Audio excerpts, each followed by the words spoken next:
all board members guests to be recognized by the chair if you wish to speak. This meeting's being recorded. Sorry. Our first item on the agenda is acknowledgement of receipt of correspondence. I have 4 Town of Wenham Planning Board legal notice of public hearing 310 and public hearing notice of mobile food truck overlay district. Town of Essex 3 public hearing legal notice for 310. 3.7 Sandy Rogers zoning bylaw documentation. 3.8 Lorraine Iavoni financial scoring of proposed zoning having financial impact on taxpayers. At this time, I allow any public comments on items not on the agenda with a limited time period. Does anyone from the public wish to speak to the board?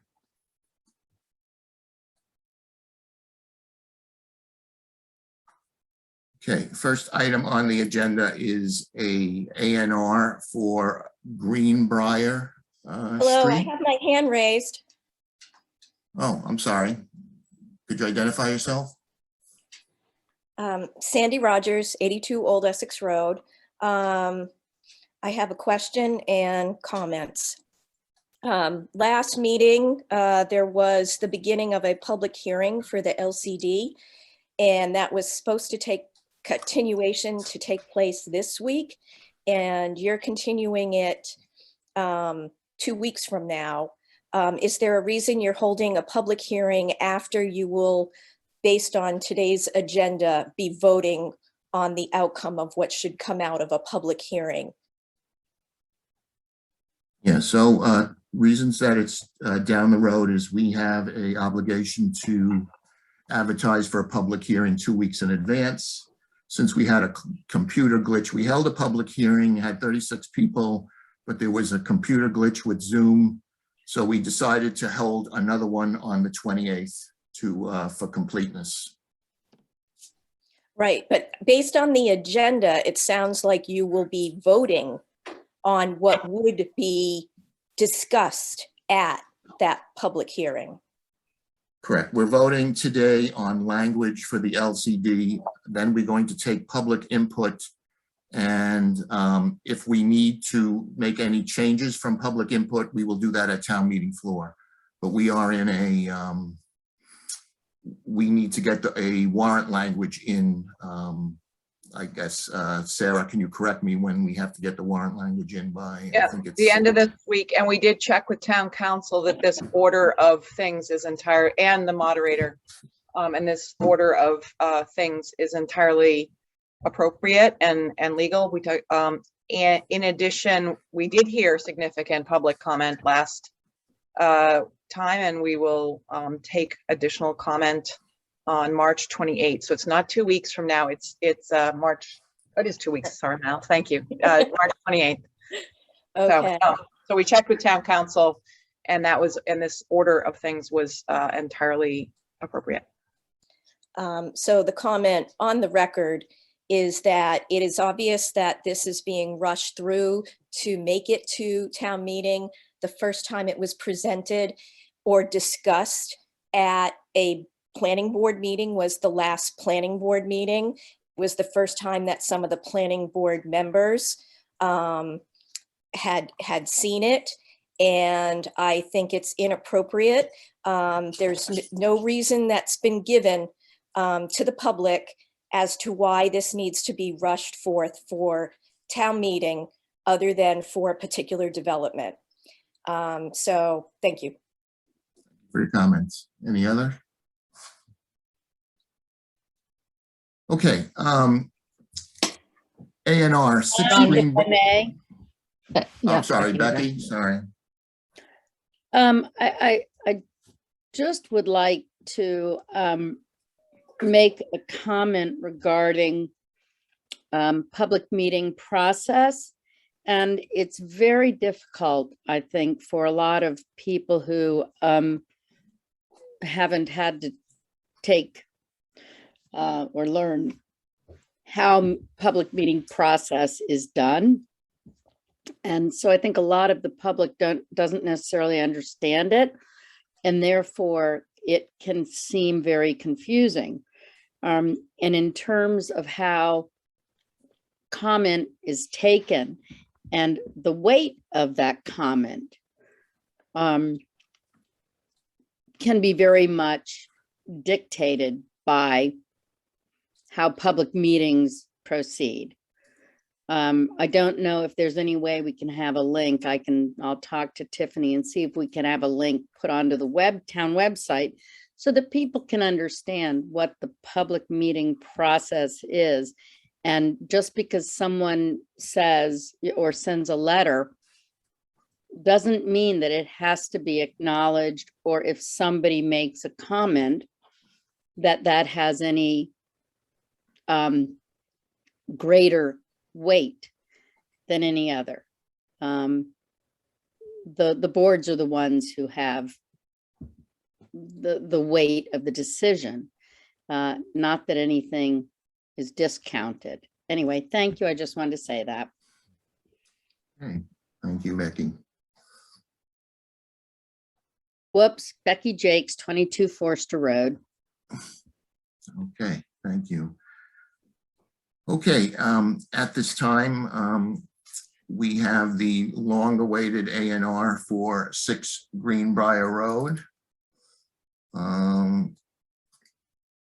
I think we have Mr. Copeland here to explain, and I think I can put your plan on screen.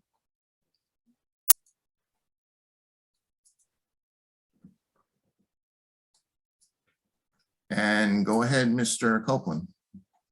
Can you explain what's going on here?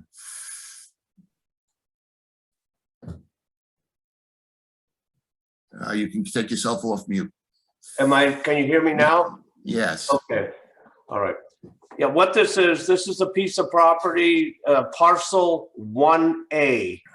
That's a parcel that was annexed or that was all part of one property at 114 Pleasant Street in Manchester.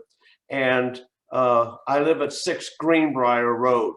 And what we're doing, we're just annexing the land, which is approximately 13,171 square feet. That we're just dividing that land up, and the property itself at 114 Pleasant Street will just have a little smaller lot if we ever choose to sell that at the time. And that's all we're doing. We also own a property, a parcel 1A, parcel A, which is down here. I don't know if you can see it, but parcel A, that's also part of where of what we own. And we also own the other property, which is in the back of our house on Greenbrier Road. And that was originally with the Francoeur Family Trust. That was 116 Pleasant Street. And we now own that property and have owned it for a long time. So all we did, we bought the property at 114 Pleasant Street in order to have the property annexed to our particular property at this point. That's it. It's not to be built on or anything. It's just for, at one point there was going to be, a long time ago, there was talk of a housing development possibly being put back there. And so this will stop any kind of intentions if anybody thought they might be able to build behind us. So any questions? Does that make sense? Any questions from the board?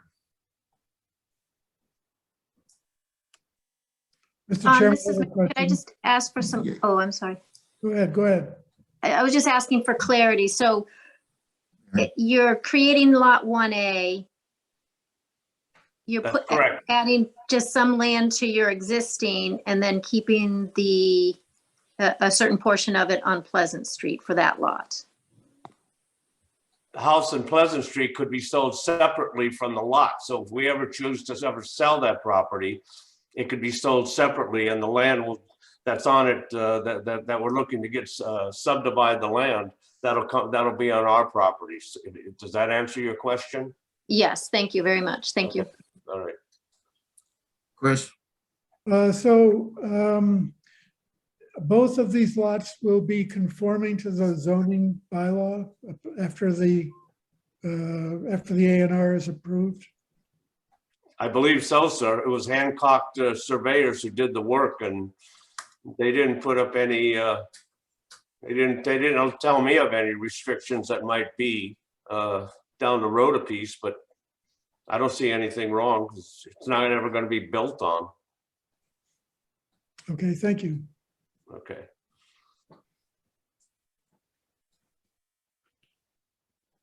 Sarah, Yes, so parcel A will be joined by deed. If I look at the notes, parcel A is to, I think we're less concerned about who owns it. Parcel A is not a buildable lot and is to be combined with 1A. Is that correct? Yes, it'll make for one big lot. So it's going to be one big lot. So it'll be joined by a deed. Yes, and the I forgot who the law firm is, but they've yeah, it's all going to be done legally and be approved. Once it's approved by the planning board, then we'll just go forward with all the legal ramifications, and that's what the lawyers do. And then to follow up on Chris's question about the compliance, this is looking on the zoomed in version here, that the zoning district, is that noted on this map? Yes, zoning district B and D. So in this case, do we need to have the zoning district designated by lot on this plan to indicate whether it's a? I think there is the line there, Sarah. We're almost right on the property line. Yeah, I see it. Yeah, thank you. Because 1A.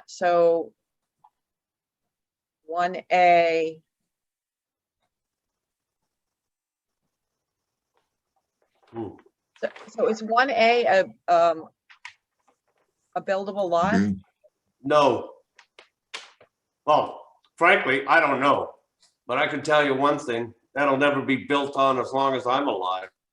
But It has no frontage. It has no frontage, yeah. so I'm curious, but it is a lot. I don't know how, I guess that predates this conversation about how that lot became to be.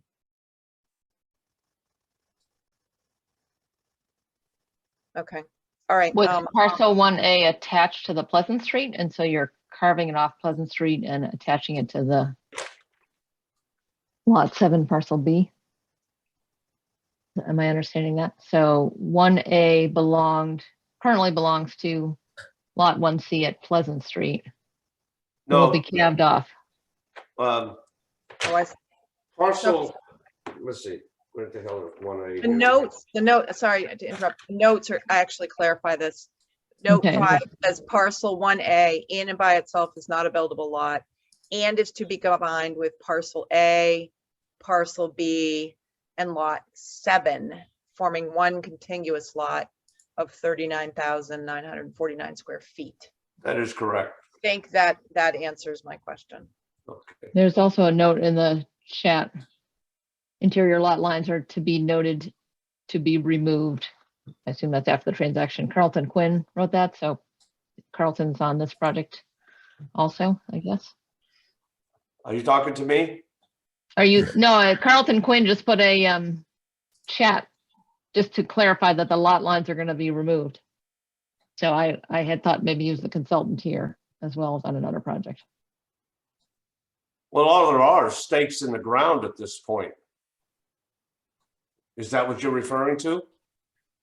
No, sorry, it's just No, a I line think about, it you're was just a combining. line in the chat saying that the interior lot lines on the, as shown on the parcel map will be removed once recorded. It's just showing it for the purposes of the subdivision.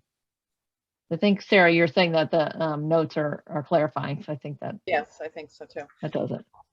So I'll make a motion to Oh, endorse. I had a question. Oh, Oh, I'm Go sorry. ahead, Christina. So I guess in District D, the minimum lot size is 6,000 square feet, but once you annex this property, what about your lot coverage? Is that okay? Is that on there? Do you have a note there for that?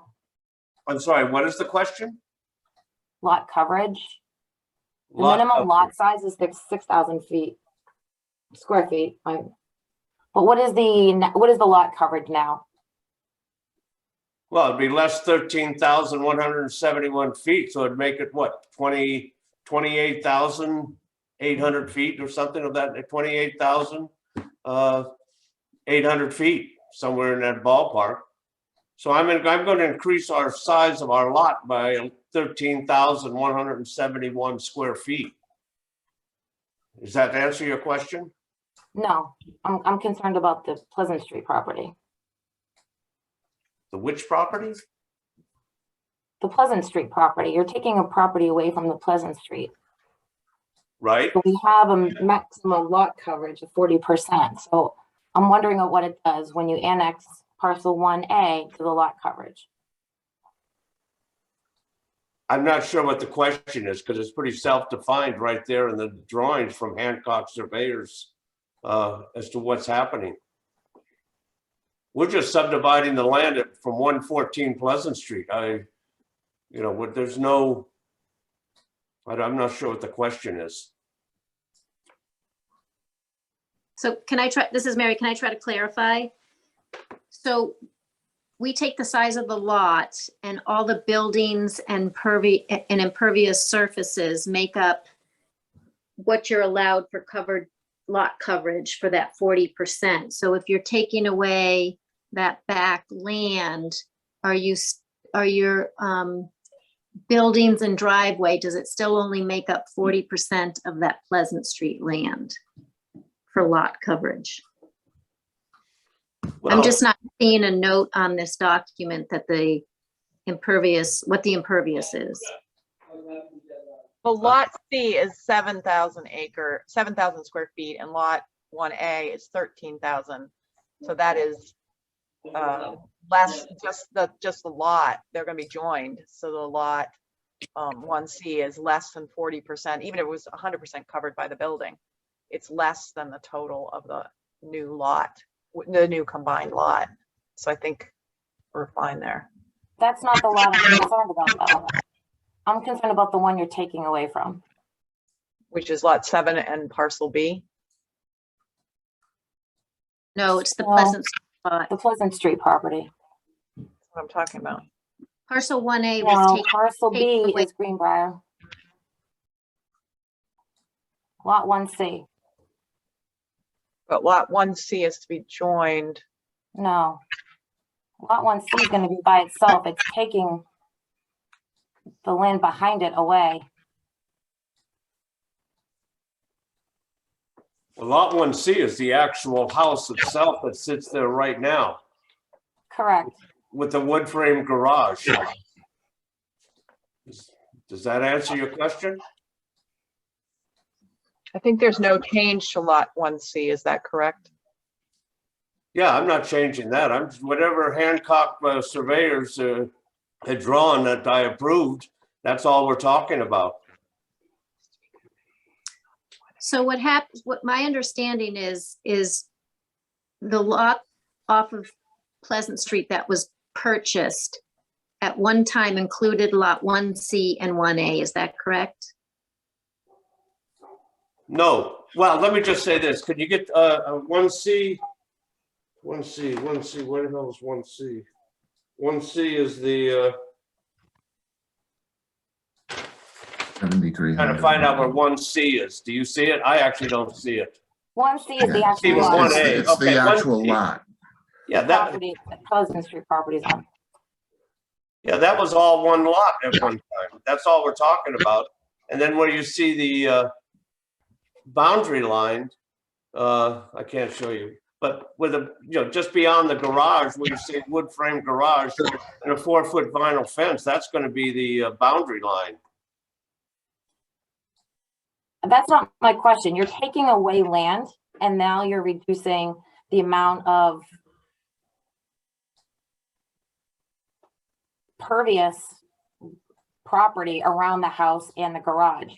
But once you annex that, does this home on Pleasant Street and the garage take up more than 40% of the remaining land? Well, I don't know. It was 20,000 square feet to begin with, and now it's going to be $13,000 or 13,000 square feet less. So I don't know, 7,000 square feet, 40% of 20,000? Is that the question? No. I think what might be best if we could just get an impervious percentage from Hancock. I mean, what's the percentage of 7,300 square feet of 20,000, 21,000 or whatever that was? I mean, that's all that, if anybody's got a calculator, they could probably figure that out. It's not, No, but we need to take the square footage of your home, the home on Pleasant Street. so. So the line between, is the engineer here, is the division of, maybe I need to look at the application. I thought that we were just talking about lot A, parcel A. Is the line between 1C and 1A a new lot line? Or does Yeah, that, the lot lines, does parcel 1C currently exist in its entirety? yes. Lot 1C is what will be left of dividing the lot, as I look at that plan. Is that what you see also? That's my understanding.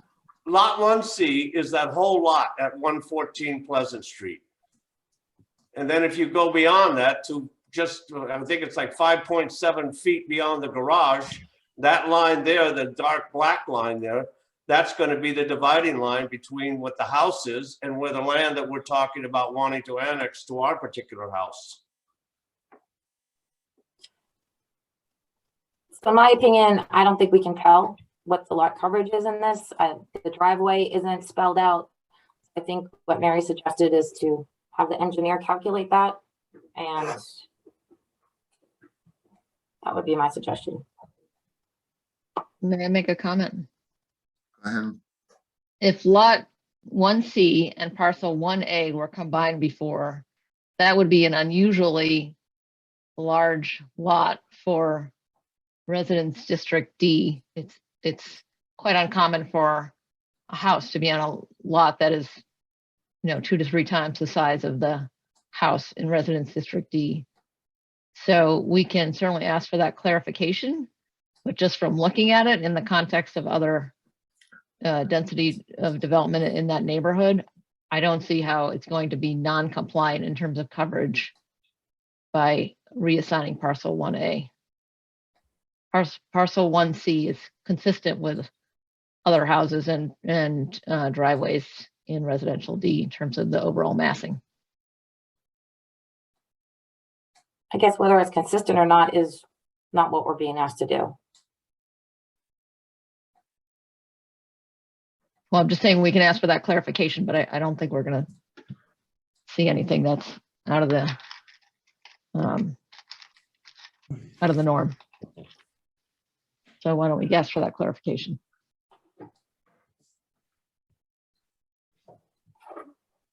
So Ryan, can I try to explain this to Mr. Copeland? Okay. So there's a different part of the zoning that says that only a certain percentage of land can be covered with an impervious surface. So that includes the roof of the building or buildings in this case, and the driveway, assuming it's an asphalt driveway.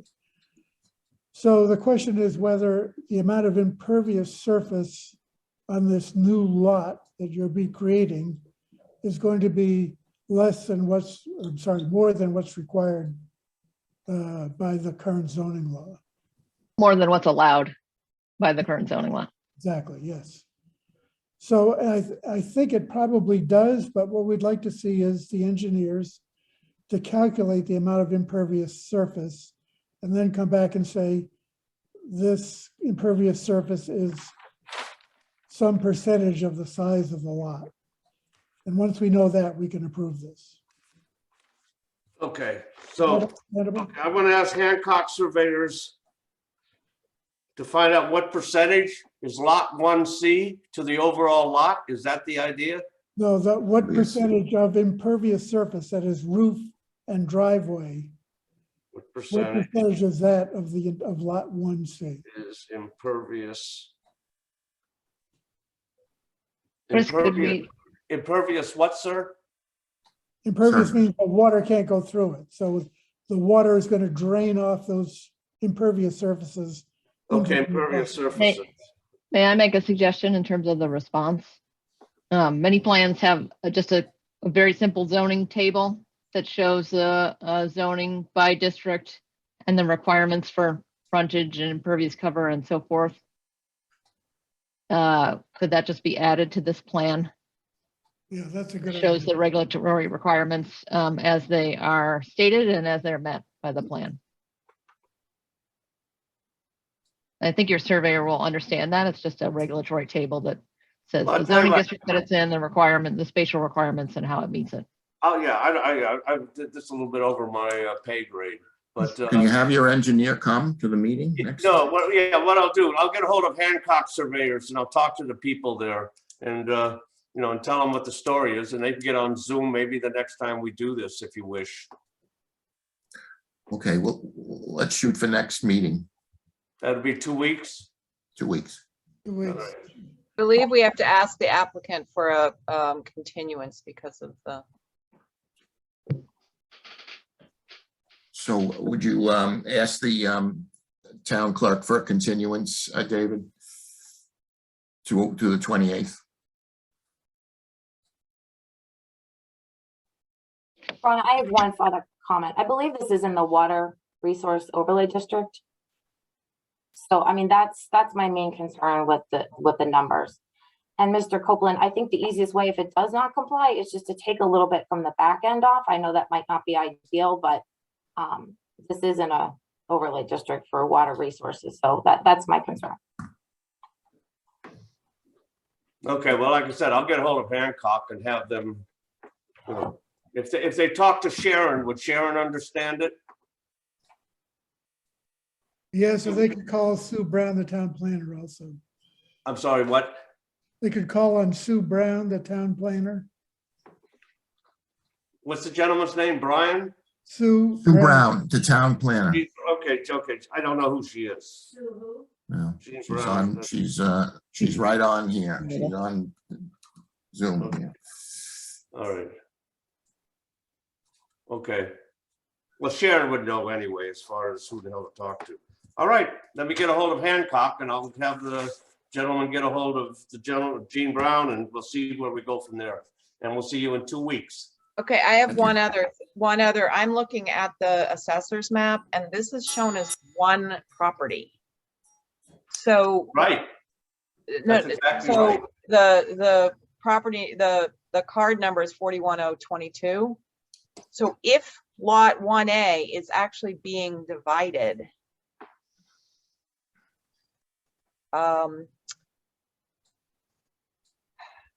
it has to be clearly shown that it's being joined with the Greenbrier property.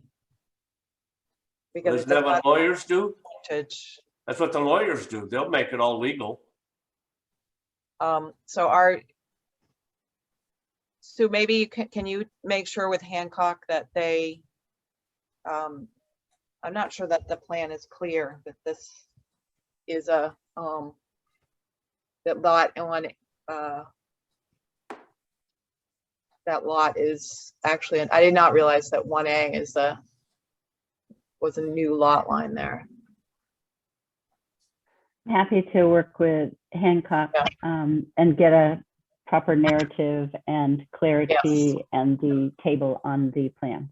Yeah, I think the narrative on the application needs to be very clear. Thank you. Are we all set? Yeah, thank you. All right, thank you. Okay, I'd like to move to the curb cut at 9 Harold Street.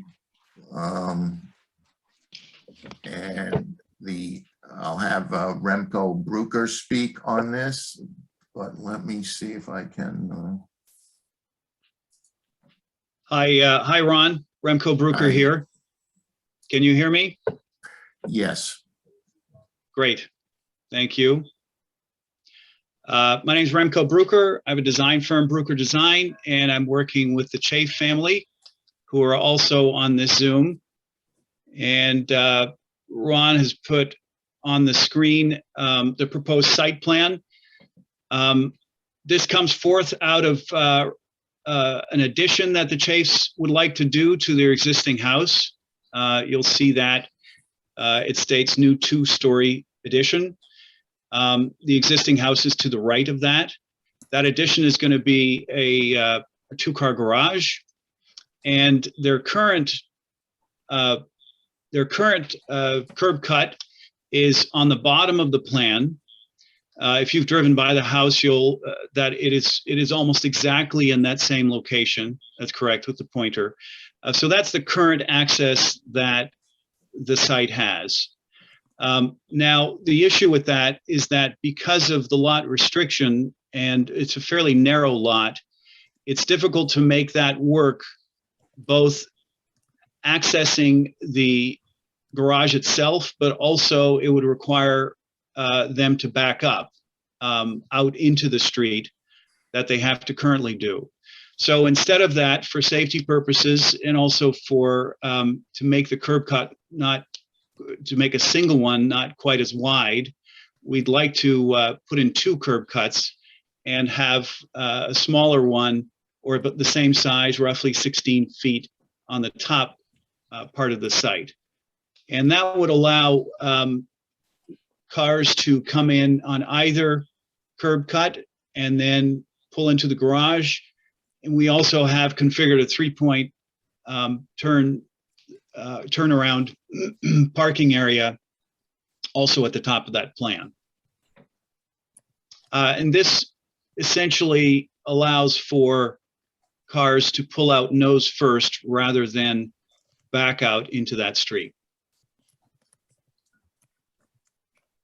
Okay, thank you. Mhm.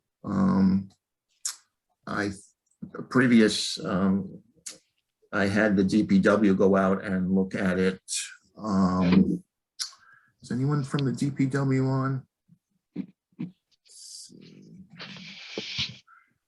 The comment I got back from the DPW was it appears, as proposed, it appears to be too large. That would occupy a lot of street frontage. If they wanted to propose a smaller second curb cut, that would be more reasonable.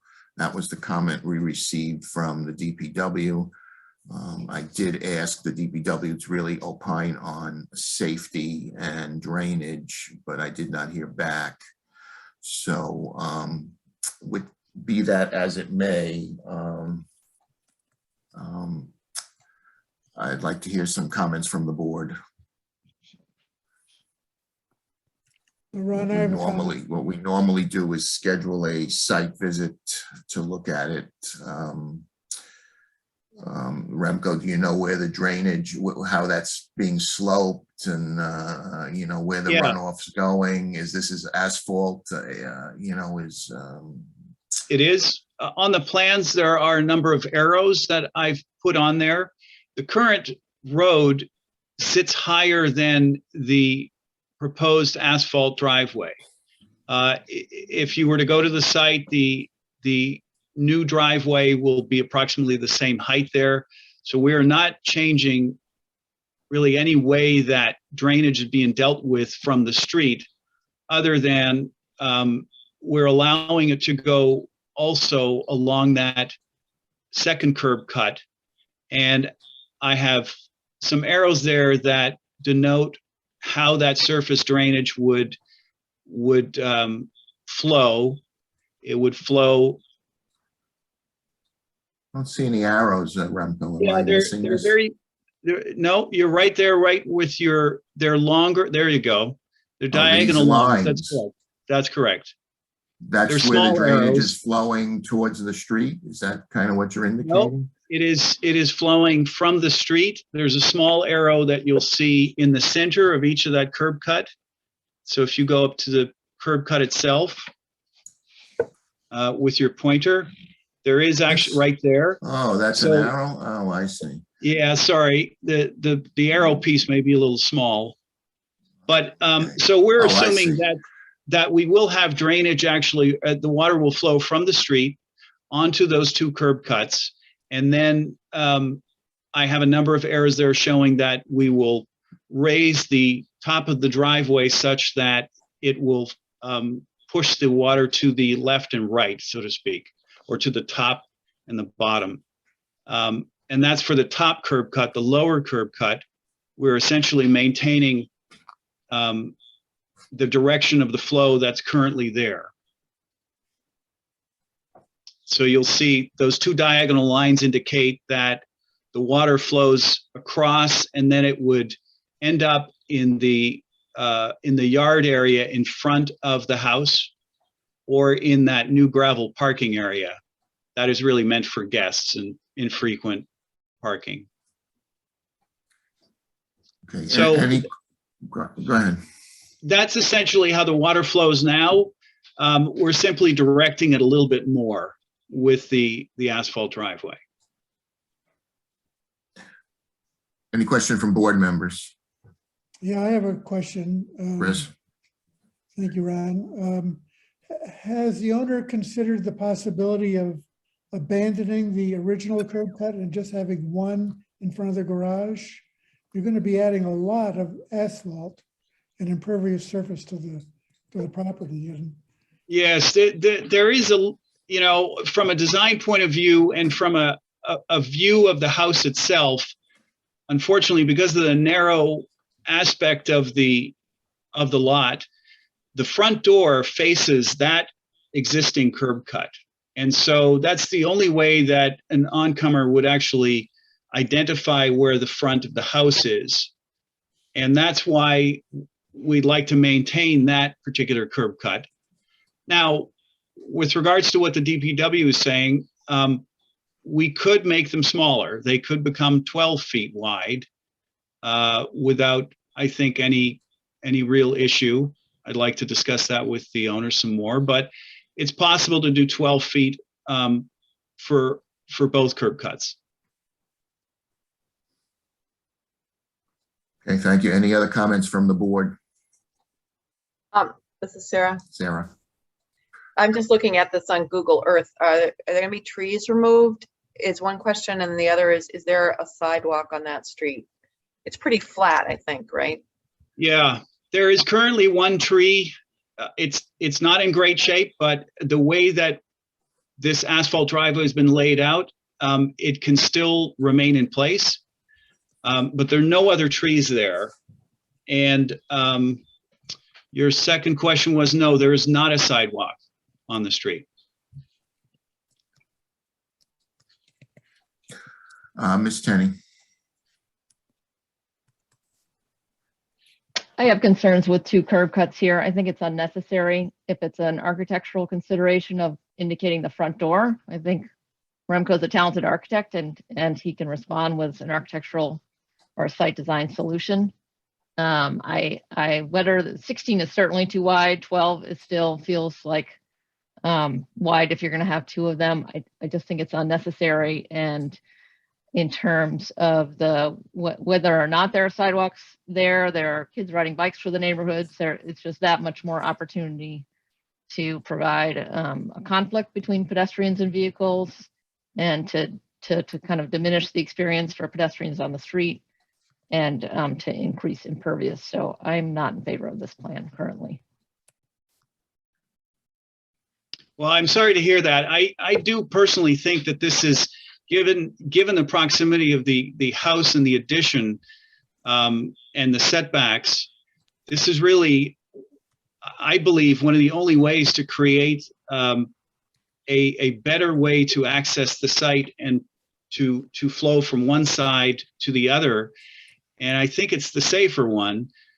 The issue we have is the setbacks on both sides are tight. It has an odd configuration in terms of the southern part of that lot has sort of this strange pointed area that we can't really use because it actually visually is in front of the neighboring house and would be, you know, somewhat of an impediment for their view. This really feels to me like it is it is one of the best ways to do this. If we need to go to 10 feet, I think I obviously need to speak to the owners a little further. Remco, given the amount of, you've got a fairly large area for turnarounds inside, you're providing a generous apron of asphalt. If you had one curb cut, can you make it work with having vehicles turn around inside the lot rather than backing out onto the street? It appears there ought to be room to do that. Which curb cut, I think you could think about which one makes the most sense, but I don't see the need for two. Yeah. Okay.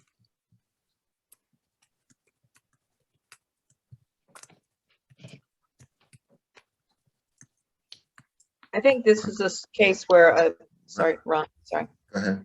I do think this is a case where a site walk would be useful.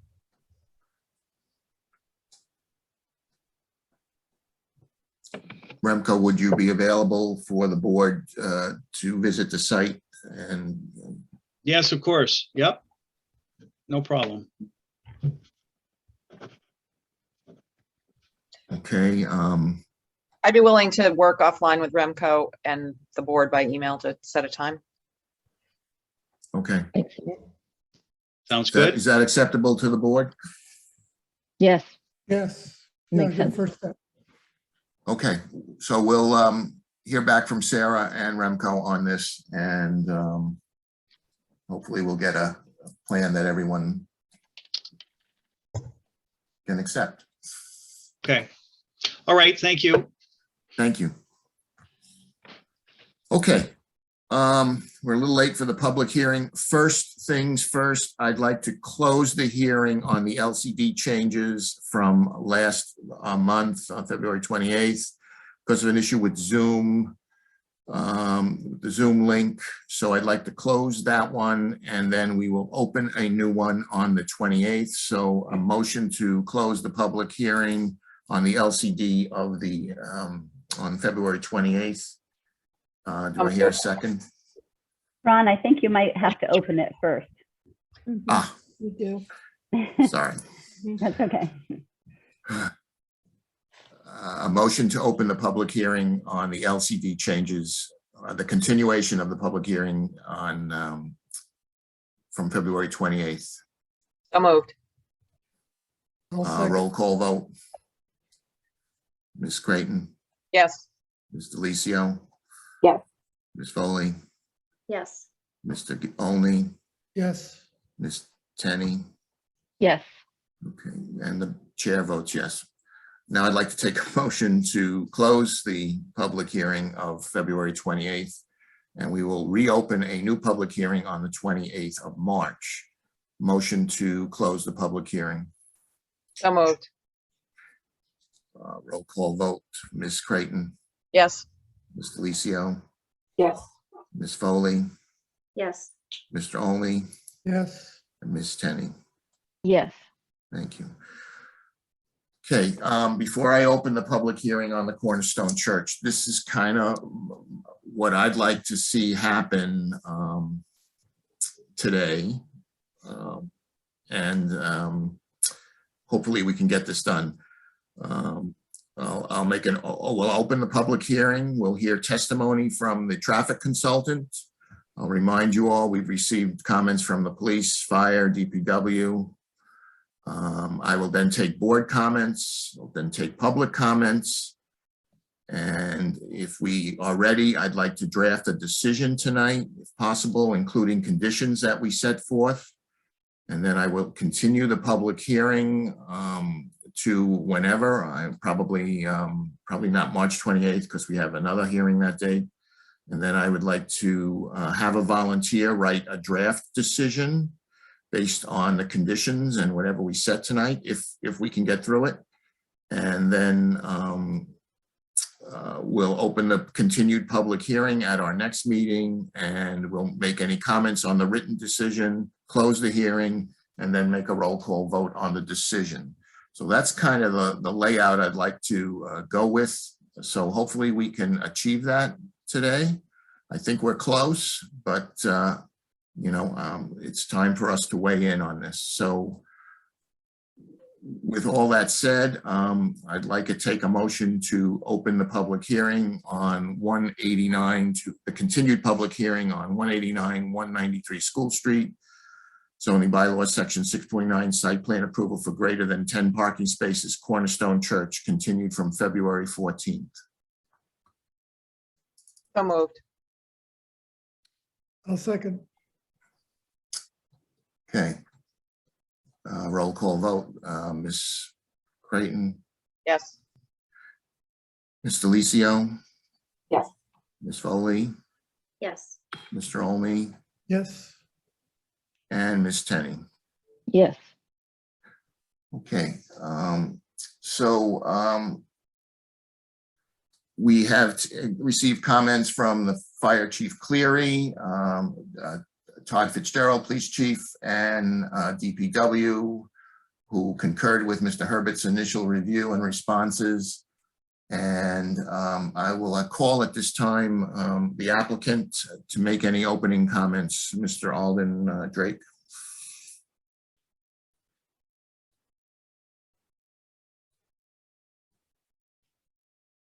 Muted. Alden, you're on mute. My apology. Is that better? Yes. Okay, thank you for having us back. Thankfully, we were able to see the traffic safety engineer's response. We've read it. We completely agree. So, you know, the whole issue about left turning into the School Street driveway in our mind is over. We're very satisfied. It was very thoroughly done. We've got our heads around it and we're fine.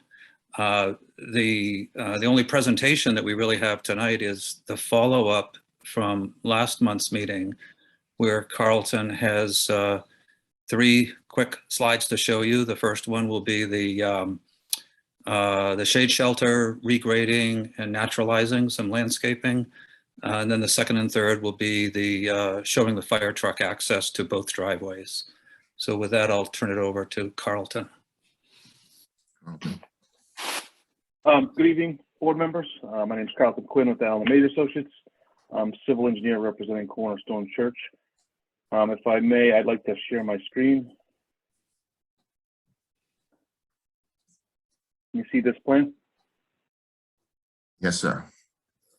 Okay, so very unchanged. We made 2 kind of tweaks in response to some comments from board member Tenney last time, and it was in this area behind the shade shelter here. These slopes in here were much steeper. It was more of a lawn area. She said she was looking to maybe get some more naturalized slopes in here, so we've shallowed those slopes out and we've added some landscaping. There are no other changes to this plan. I'm just going to switch over to the landscaping plan. We've added some trees and shrubs in this area. Before, we had a row of bushes here that just ended, so these are all new plantings here in behind the abutter's house. That's the only change to this plan also. And just quickly, we re-ran the fire truck.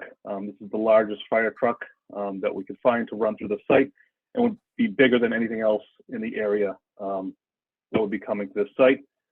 We show the fire truck come in, the new curb cut around the slope and down into the site. And we've run a similar scenario for the fire truck around the site and out the Mill Street driveway. And those are the only slides we wanted to share with you. And these are all kind of in regards to comments we heard in the last hearing. And other than that, it was just basically the traffic review that we were discussing. So that's all I have. Thank you. Okay, yeah, any comments from the board? I can start, Ron. Go ahead, Laura. Thanks, Carlton. I appreciate the response from kind of gentling out the grading and providing some more naturalized tree cover to screen that from the historic house that's in front. So I think that's an improvement. That plan looks better to me. Thank you.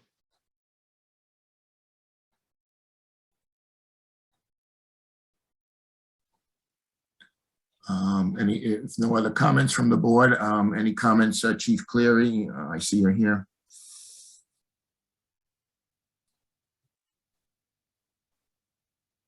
Good evening. Good evening. I just want to get some clarification. I know I've seen a lot of different plans. And this is kind of small on my computer and I can't switch back and forth, but I want to double check that any of the pavement that we're driving on is true asphalt. We're not driving on any grass covered pavers. That's not part of any of the widths associated with our access to the scene. Is that correct? I can address that. Yeah, this is Carlton. This area will all be pavement. The only area of grass pavers is here in the hatched, and it won't be used in day-to-day vehicular movement around the site. It'll all be either standard pavement or pervious pavement, which is routinely used in all sorts of commercial applications and can certainly support a fire truck. Just a couple other questions. Because I can't see it on this, what is it looks like 2 lanes on the School Street side, in and out? So that was, we actually just got responses to Mr. Herbert's, to Alden's response to Mr. Herbert's letter. And I think we have agreed that this is going to be an exit only lane. As Right. of today, we learned that. So this plan hasn't been updated, but I think the conditions and the testimony you're going to hear from Mr. Herbert are that this is going to be 1 lane only, except for emergency vehicles, which can enter in the site here. So a day-to-day use, this will be exit only. Okay, and would it still be the same width as we're showing here with the 2 lanes wide, or would it decrease to a single width, and what would that width be? So my standard practice is anywhere a fire truck's going, I would not provide anything less than 20 feet wide. Okay. The NFPA requirement, so I will not be making this any narrower. Okay. The only thing with it being an exit, but expecting us to potentially come in that way, it would have to be only when the building was unoccupied, because we're not going to come in a one-way street while people might be leaving the parking lot. So. Yeah, understood. And I think it's not going to be in use every day, so Okay. it's just in use a few times a week. We understand. Okay, great. I don't have any more questions. Thank you. Okay.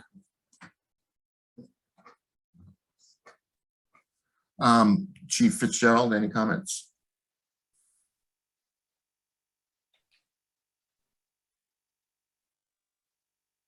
No, I don't have any comments. I think that my questions were answered.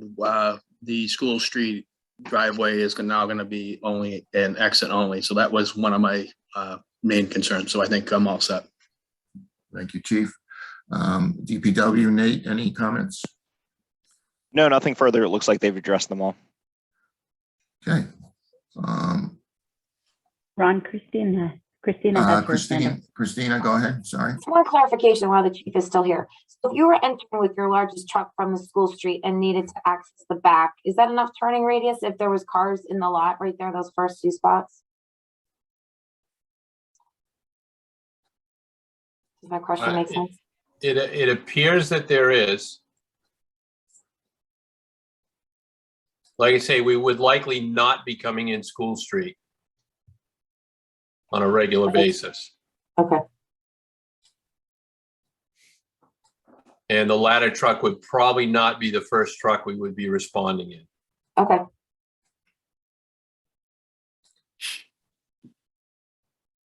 Anyone else? We got- Okay, anybody from, any more board members, comments? Yeah, I have a question. Sarah, sorry. That's okay. Are we going to hear from Gary Herbert? Yes, Okay. sorry. great. So I'm I sorry, have yes. questions Yes, about his letter. So after he finished, that would be great. Yes, Thank you. yes, Mr. Herbert, any comments on the now revised plan? Well, I'm glad to see that a fire truck can make it in on School Street in an emergency situation still. I understand the civil engineer's reasoning for keeping it 20 feet wide. That makes sense to me as well. Again, my biggest concern with this access plan was the concern I had about left turns being able to be made from School Street into the site. I believe that the way the ramp is situated, that the amount of time for a motorist to decide to turn left is fine, but the people following him may not know that he's going to turn left, and it was an invitation for a problem. That I know there haven't been problems there in the past, but this particular new situation would create a tough situation, particularly when you want to maintain bike access along School Street, which you need the 5 feet in each direction. So you have precious little space to create a left turn lane. And I believe that since it probably would not likely meet left turn lane warrants, that would be a difficult non-starter from my perspective to do that. So changing the access to a one-way out on School Street makes the most sense from my perspective. And apparently the folks at the church have agreed as well. So at this point, I really don't have any other questions, but I'd be glad to answer any comments that others might have on members of the board on what I've done or what I expect will happen here. Sarah, did you want to question Mr. Herbert? No, I just wanted to make sure we heard from him. Yeah. Thank you. Well, I do have one question. Does Mr. Herbert, what do you think? And as you exit the site and turn left toward the center of town, do you see that being a problem? Well, left turns will always be a problem on a busy street. I'm not taking away from that. I mean, from my perspective, the best solution for this whole area would be a roundabout at that interchange, but that's probably not going to happen for many years, just the way things go. But then all traffic will be turning right and slowing through the area. But right now, left turns can be difficult during busy periods. But I haven't done an analysis of what it might look like with left turns coming out of the church. I expect that most of the people leaving the church, if they came from the highway, would be making a right turn out because they'd be going back down the other ramp, which would get in the other direction for most of the folks that are coming from the south rather than from the north of Gloucester area. So that's kind of what my thought process is on this. I haven't really done a specific analysis of what happens during peak hours, but I do know because it's a spurt situation that people arrive within 15 minutes of when the service or meeting is going to be held, and that means you have a lot of traffic all of a sudden, which again makes it more difficult from a traffic perspective, but it means a little more delay for people making left turns out than they normally would. But that's what will happen. It should be fun. It should be safe. They have adequate sight lines. So. And how about the Mill Street exit? As you exit, similar situations on the outside of a curve, so people exiting would be able to see in both directions coming out of that driveway. So I see that as being okay from the perspective of sight lines. So that does not seem to be a problem, and the traffic's not as busy on Mill Street as well. Thank you. Laura. Ron, I have a question. Oh, sorry. I saw Laura's hand first. Oh, go ahead. Hey, thanks, Ron. Glad to have you here, Mr. Hebert, and just a couple of questions on, you briefly addressed bicycle traffic, and Sunday mornings are a popular time for bicycles. That's a regional route. Do you feel satisfied that the revised plan for the one-way out of School Street and the entry on Mill Street would be safe for cyclists? I believe that there's enough room on the outside edge of the street, with School Street being striped the way it is. If you wanted to stripe it for 5-foot bike lane on each side, that'd be great. But I don't know that that's in the ballpark right now. But that's a possibility. But still, with a street that width, it should be okay for bicycle usage and reasonably safe, because now they won't be competing with right turning traffic going against them going into the church as well, on School Street, excuse me. Okay, great, thank you. Yeah. Chris Olman. So Mr. Hebert, could you recommend some signage that might make it safer for both bicyclists and pedestrians and motorists at these intersections? Well, I think that in terms of signage, I just want to make sure whatever signs you're putting out there are going to be used and read by people. I I'm not interested in putting a lot of sign pollution out there, but I want to make sure that you know, whatever is done out here is viable for pedestrians and bicyclists. But I haven't really put a lot of thought into what signs might be useful out here, if any, to help the bicyclists and the pedestrians out. I think that there's some, you might have some cautionary things, a new traffic pattern, or something like that, to alert people to the fact that something is going on that's a little different than usual, even with the exit, so that when that comes along, that people are aware of it, including the bicyclists and the pedestrians. And you know, clearly, if I could slow the speeds down on School Street, I would, because they're pretty high, relatively speaking, for any crossings that might be occurring in this area. So I'd hopefully like to see people, if they're going to cross School Street, cross further toward town, and being on the east side of School Street rather than the west side of School Street when they decide to walk over to the church, if they're going to be walking over that way. Anyway, that's just my thought on that. But I have spent a lot of time looking at what signage might be appropriate for pedestrians and bikes out here. The applicant talked about a sign on Mill Street, caution traffic exiting. I think that was we spoke about that last time, correct? Okay.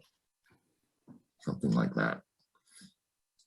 Okay. You know, again, I think the biggest thing about signage, which is important, is sign pollution becomes a really huge issue. Hopefully you can get this to be done, you know, in a way that minimizes sign pollution, but does provide all the signs that are helpful and needed for both vehicular, pedestrian, and bicycle access to the area. So just want to be careful about that. And remember, when you're doing signage anywhere like this, you got to think about it for any other location that generates a lot of traffic as well. So you have to think about how it's going to be applied, you know, in other areas as well. Yeah, I think you were just showing that, Carlton, right? I think you just put that up. So, okay, any other questions from the board? Any public comment?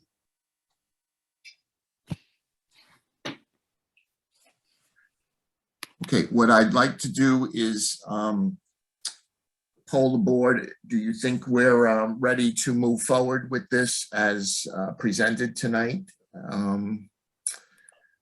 And have the applicant submit these revised plans and then write a decision based on the revised plans? Any comments from the board? This is Go Laura. ahead, Laura. Yeah, thanks. I would suggest we could be ready with the revised plans showing the traffic patterns as responding to Mr. Hebert's letter.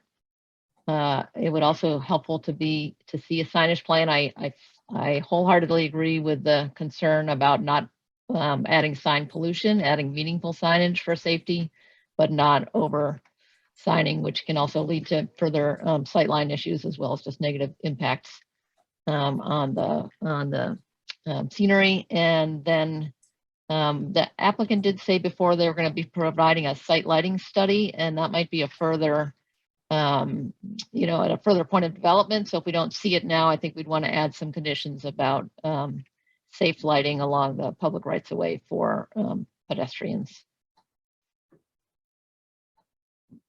to the conditions.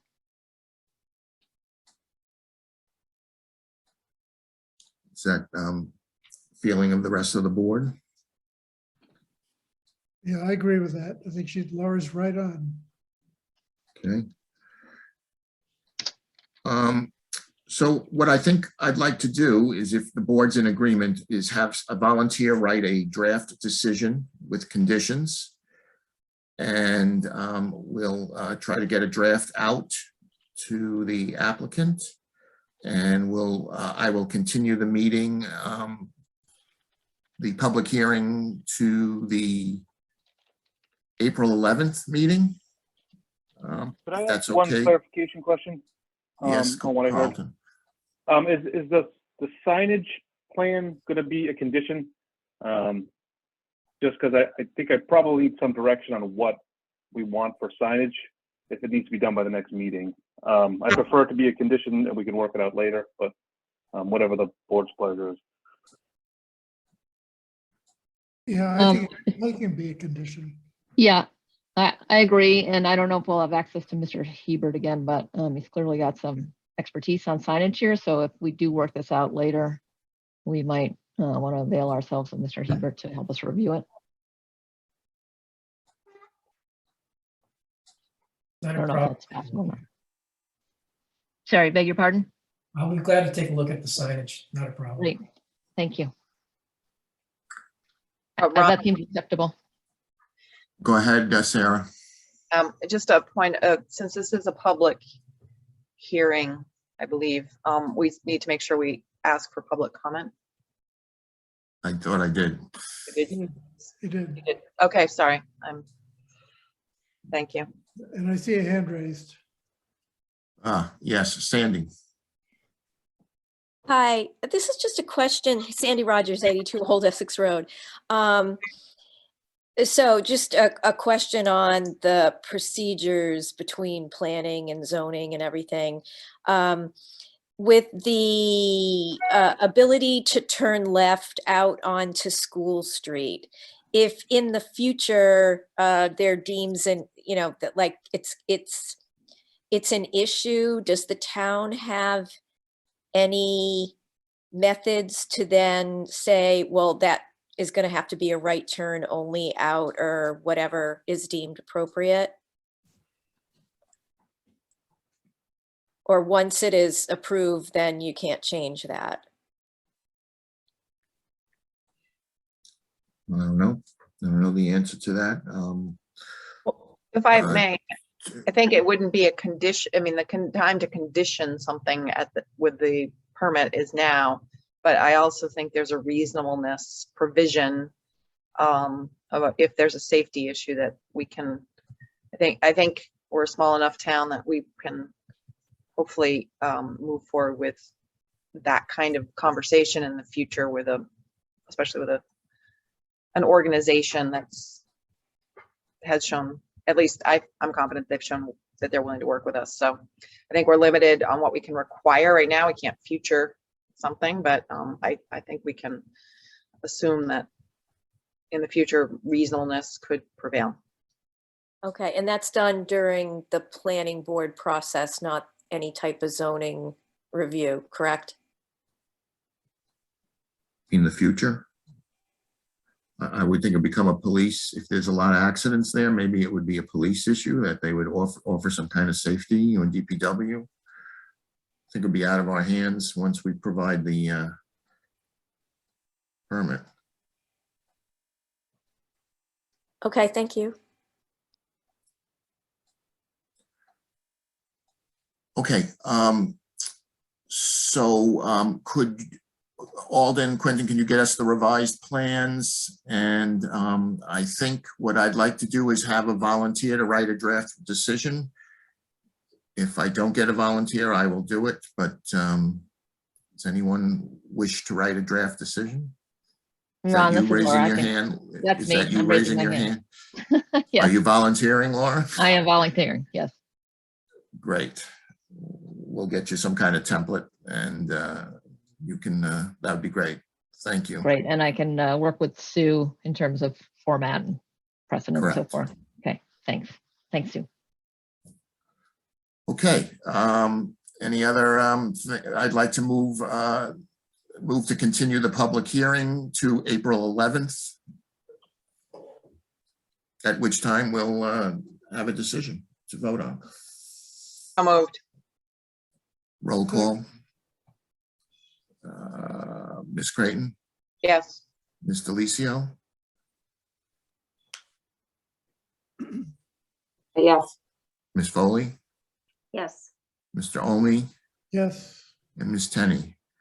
Yes. Okay, see you in April. Thanks, guys. Thank you all very much. Thank Yep. you all. Thank you very much. Good night. Thank you. Okay, at this point, we're going to have a presentation by our town planner, Sue Brown, on parking study. And I believe we have members of the Downtown Improvement Committee and the Bike and Pedestrian Committee with us tonight. So this is for a $20,000 study to be voted at town meeting, Sue. Is that correct? Well, it has some portion of that is correct. It Okay. is, so as you know, we have a draft scope from the folks at MAPC. We have put in 20,000 for state of local funds to support this, and the MAPC I think has 17,000 or 10,750. I don't have it in front of me, funds for their portion of that. So it's a combined a little over $30,000 study, which we were able to bring down the cost of that study by assuring that we would be active participants in the counting of the parking spaces and the turnover, et cetera. And I am going to let our the consultant at MAPC kind of lay that out, what the scope is and how this parking study would come about. So I will introduce Adi, who you see on your screen, and I will let him go from there. What I'd like to do is have him present the scope of the study, and then we'd like some input from the planning board, the Bike and Pedestrian Committee, the Downtown Improvement Committee, on what their goals are or what they hope to get out of the study. And just before I give it to Adi, I just want to preface that when the Downtown Improvement Committee has been thinking about this project for some time, and they have actually started outreach to the business community on it, and they're in the process of creating a survey. And I just want to be clear, it's not a duplication of the efforts that this study is going to take, but it's really getting information that we wouldn't typically get. It's in particular looking at the parking needs of business owners, in particular their employees and where do they park. And they also hope to also look at not just the typical retail type of businesses and service type of businesses, but also the residential component. So folks with apartment buildings and such. So that is ongoing, and we are going to work closely with them on that, so to make sure there's not duplicate efforts. And now I would like to introduce Adi Nochura from MAPC, and he can go from there. Thank you so much, Sue, for the introduction, and thanks to the planning board. Appreciate the opportunity to be here and share a little bit more this downtown parking study. Adi, we're having a little bit of trouble with your hearing you. So yeah, the mic, we seem to be getting quite a bit of feedback. I don't know if you can do anything different. Is this a little better? No, not much. Sounds like the volume. I've tried unplugging my headphones. Does that make a difference? Can you hear me now? Can you turn down the volume on your input? Shaking here.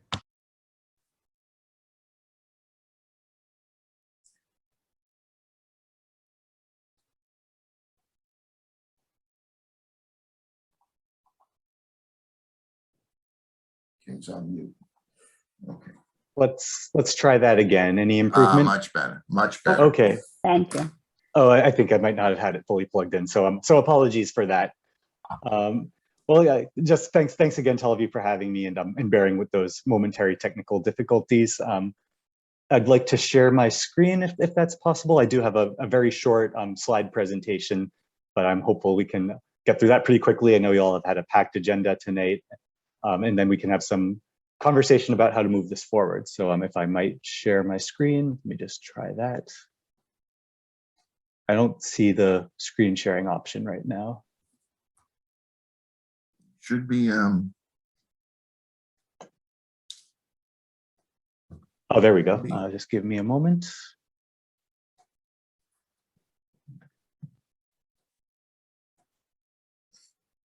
Okay, we got it. Can folks see that? Yes. Okay, great. Well, thanks again for having me. Sue did get into a little bit of the funding, so that we appreciate that the town of Manchester is potentially willing to spend $20,000 in funds for this parking study, of course, subject to a town meeting vote. And MAPC will put in the bulk of the funding, about $10,000, through our funding via the Unified Planning Work Program, and which is federally channeled transportation planning funding for the greater Boston area.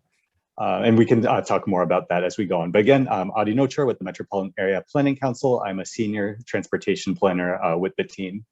And so I'm here to talk to you about the downtown parking study. I know there's been a lot of interest in these issues over the years in town, and we're excited to have this opportunity to move forward.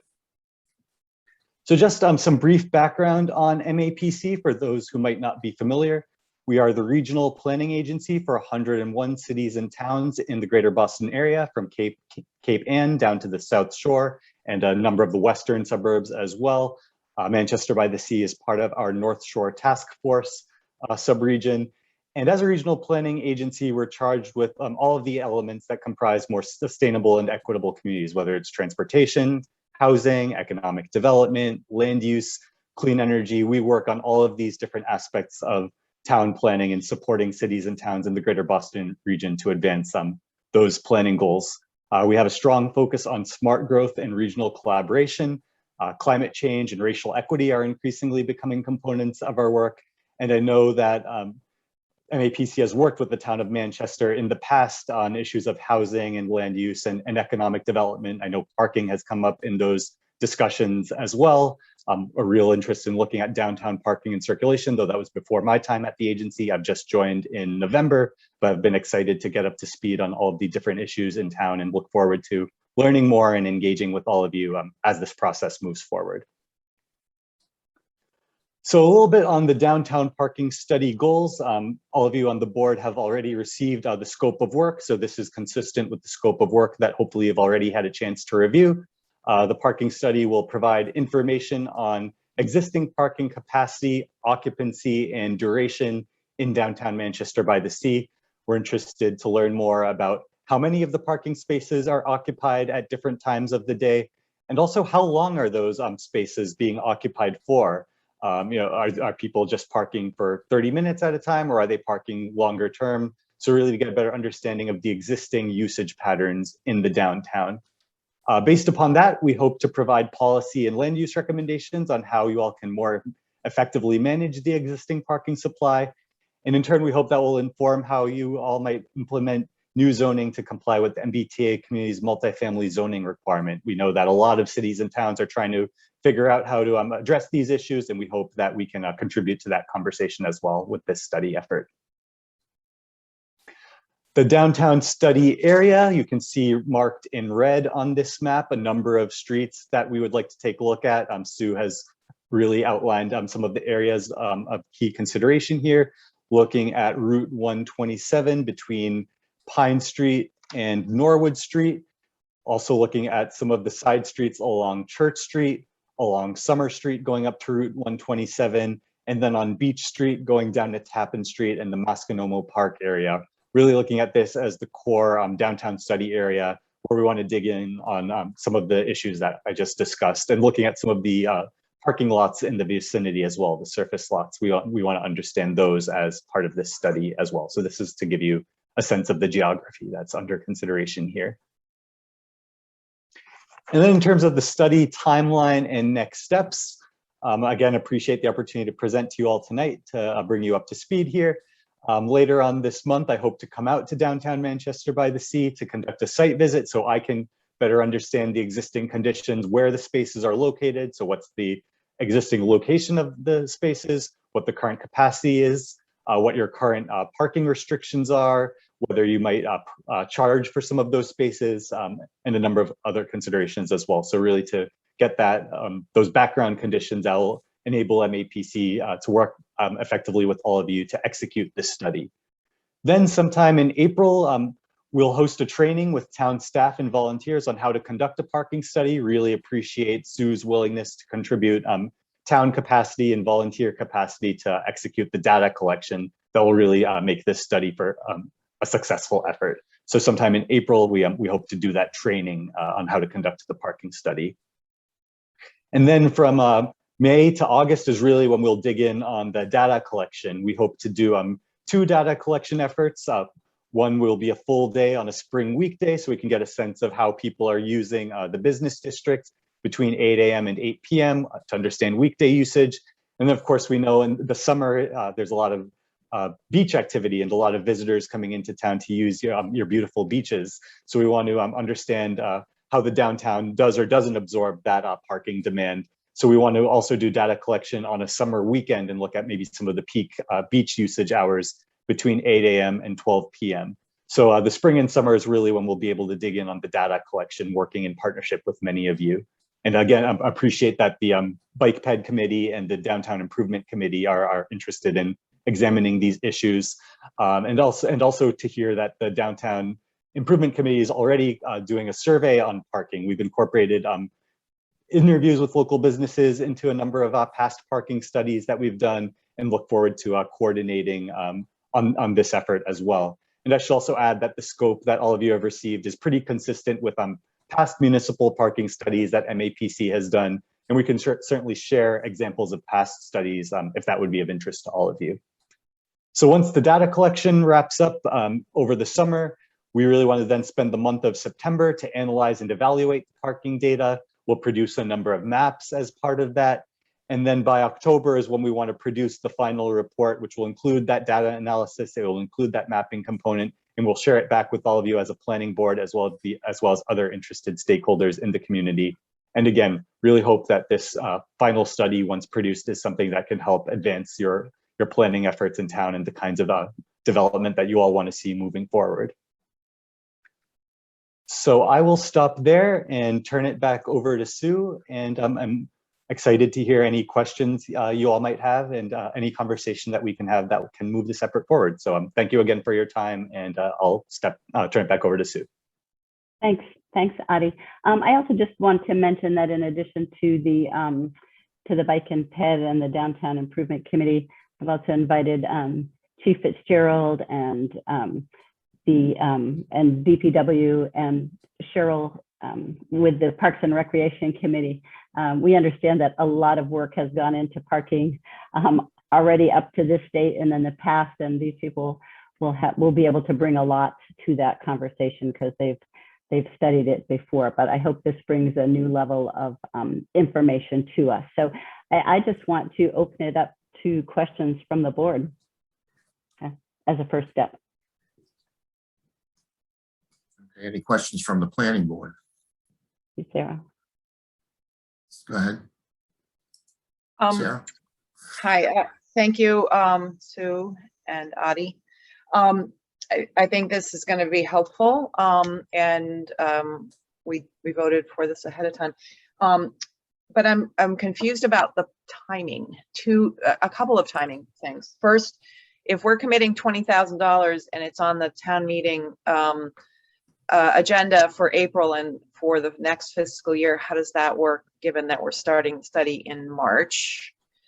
I guess I'll give you my timeline questions first, and then I have some substantive questions maybe after other people have asked them. But so that's the first question. The second, on timeline, is April is town meeting, and I don't see how we're going to get volunteer. I mean, at least from the board perspective, given what we're working with zoning, how we're going to be able to contribute very much. And then the third timeline comment is I think it would enhance our results if we have several interim working sessions along the way, which I don't think I saw on your work plan. I think that it's important that local knowledge be brought into the MAPC report. And then the other timeline is that 8 to 12 is not the busy time with the beach. It's part of the busy time, but that full day 8 to noon is not the full representation in any way of a beach day. And that day must be the hottest July, August day, not a rainy day. So those are my timeline comments. I guess I'll just give the rest of my comments, and that is the scope of the work. You mentioned land use regulations, so I'm a little confused about where that fits in. That was on the slide prior to this, the map. And then the parking in this region includes the area behind Town Hall and the parking at the train and Dunkin' Donuts and that area. And the commuter lot study has to reflect the anecdotal data collection from the pre-COVID parking lot use, not any kind of study that is today, because today that lot is pretty empty, but prior to 2 years ago, it was full by 7 in the morning. So you need to, that's an example of where we need to get the input of folks beyond just a visual site visit. So a couple of things there, but I'll stop. Thanks, Sarah. Just Any, before Go ahead, before we go on, I just want to address the issue of the timing in terms of the funding. So we do recognize that the town's funding cannot come forth if it's approved until the July 1st, new fiscal year. That said, we've discussed breaking it into phases whereby MAPC would produce and begin the study using their funds, their portion of the funds. And then if and when town meeting approves the 20, then we would just move into a different phase. So it's really, we don't want to miss the opportunity to do that baseline pre-summer work. So that's why it's important, we think, to get started now with those funds and do the administratively break it into phases so that can happen appropriately. Mary Foley. Thank you. Thanks for the presentation. I have, I guess, some comments and questions in kind of different buckets. My first is kind of the angle that MAPC would be taking on the study. I did a fair amount of reading of MPO and the UP, and you kind of get the federal funds down to the state funds, down to the MAPC, and UPWP clearly states that they want to ensure that the outcomes of studies achieve MPO's goals, which is the Metropolitan Planning Organization goals that they have set for the region. I kind of want to make sure that this is really a parking study that's going to be taking Manchester's uniqueness and really gearing it towards Manchester, not what the region goal is. So maybe you can address some of that, because UPWP ends up giving MAPC well over $500,000 a year to do these types of things. So I'm kind of unclear on that. There was, and Ron would know the dates better, there was a parking ad hoc committee, maybe 2016, if that's right, that seemed to have done extensive work on the number of parking spaces, traffic. They had made a lot of recommendations. I mean, I think that's a really good place to start. I think we have a lot of this legwork already in place that we could utilize. And so maybe that would shorten the budget a little bit, because I know it's going to be using a lot of volunteers. And then I also wanted to make sure that we were touching upon things that I think are very important, that we analyze what our current parking demand is and what future parking demand is going to be with all of these large scale developments that are being proposed. So quantifying that, quantifying on-street parking, off-street parking, defining how parking can serve as perhaps an economic development tool for Manchester. And I think that, yeah, so a lot of it being how pending proposals will impact parking, long-term parking, short-term parking, and how anything that kind of happens in that downtown region could spill out to the more residential areas and how that would impact things. So I know those were kind of 3 different buckets, but if you could address some of those, that would be great. Thank you. Thanks, Mary. Ron, let's instead of piling too many questions on, I want to give Adi a chance to respond to them while they're fresh in his mind, if you don't mind. Go ahead, Adi.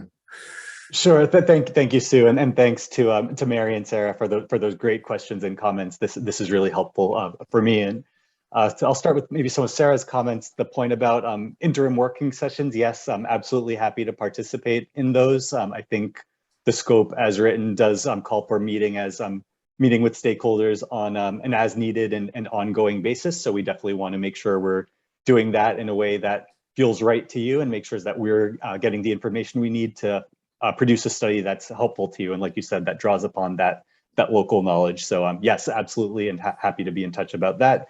And again, the feedback about 8 a.m. to 12 p.m. not being the best time for the peak beach parking. Again, great feedback, and we can definitely make that adjustment to figure out what the right timing is. In terms of what Sue said about the funding, I would certainly echo that, that MAPC does have the funding available to get started with this study now, and then we can execute a contract with the town once the funding the municipal funding is approved at town meeting. So we definitely have that flexibility. And we can certainly note the COVID context as well and how that may or may not be influencing parking demand. And then to Mary, some of Mary's comments, totally hear you that every municipality is unique, and certainly parking studies we have done in the past definitely speak to those unique municipal contexts. And of course, the balance between addressing some of these regional goals and the local goals can be delicate at sometimes. But we're committed to working with you all to get that right. So definitely want to acknowledge and make sure we're hearing that. Sue and I have discussed some of the work of the ad hoc committee. So I'm aware that that's an effort that has happened, and that some of the parking along Masconomo Park was examined as part of that. So we definitely want to make sure we're building upon past work that has been done. So again, we look to all of you to guide us in that direction.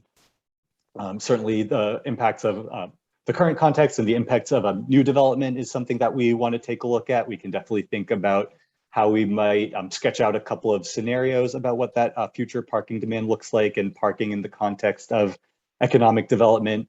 And then in terms of the WP funding, I think as mentioned earlier, MAPC already has those funds from the MPO, so we have the flexibility to expend them on a time frame that works for all of you. So I hope that helps address some of the questions. But if there's anything I missed, please, by all means, let me know.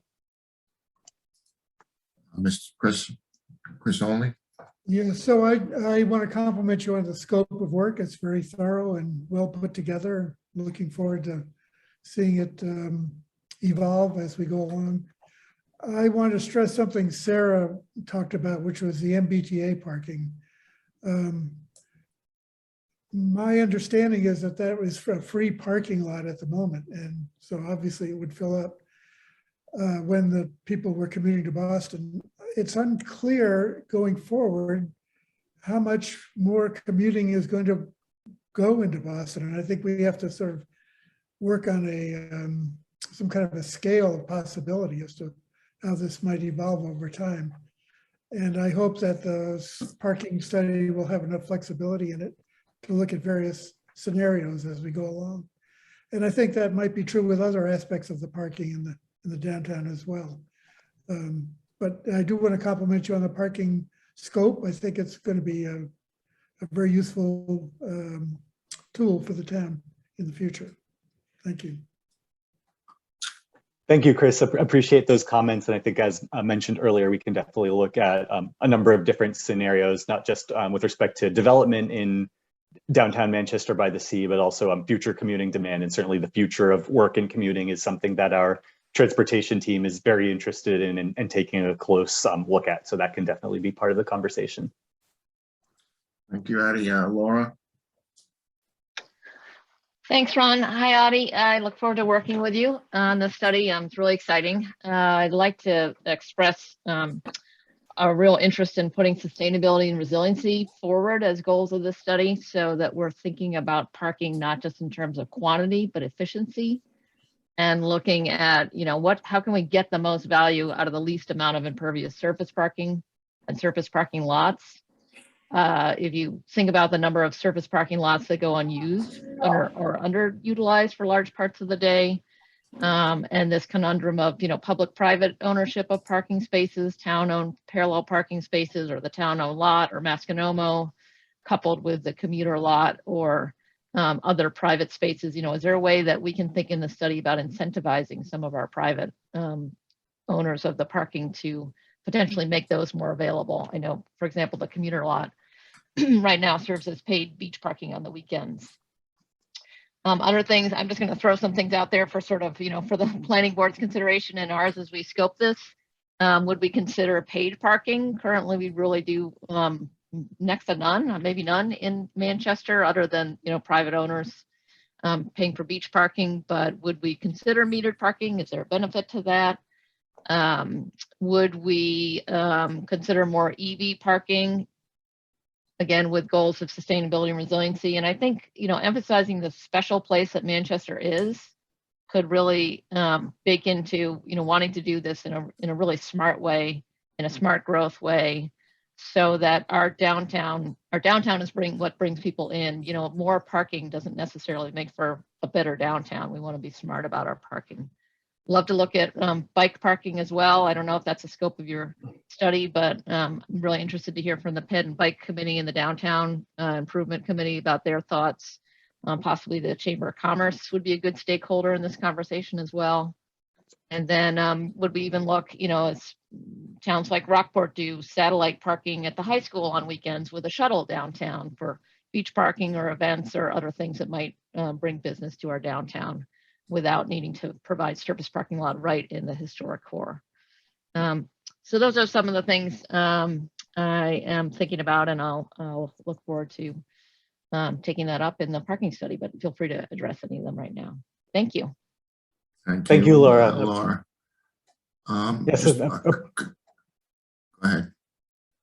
Thank you, Ron, and thank you, Laura, for those comments. Certainly a lot to consider, but I think all of that is very much fair game for consideration as we dig into this study. And again, I think we'll look to you and others on the planning board and the Downtown Improvement Committee, the Bike Ped Committee, to help guide those conversations. I think certainly improving the efficiency of the parking network in downtown Manchester by the Sea is a central goal of this study in terms of the recommendations that we would hope to propose. And I think you touched upon a kind of some of the types of recommendations that we have proposed as in past parking studies, as kind of thinking about a broader parking toolkit, whether it's thinking about shared parking, maybe some parking is commercial during the day and residential at night. And how do you incentivize private lot owners to provide spaces to the public for different types of uses, or thinking about things like satellite parking, thinking about timing restrictions or charging for parking, which it sounds like might not be the case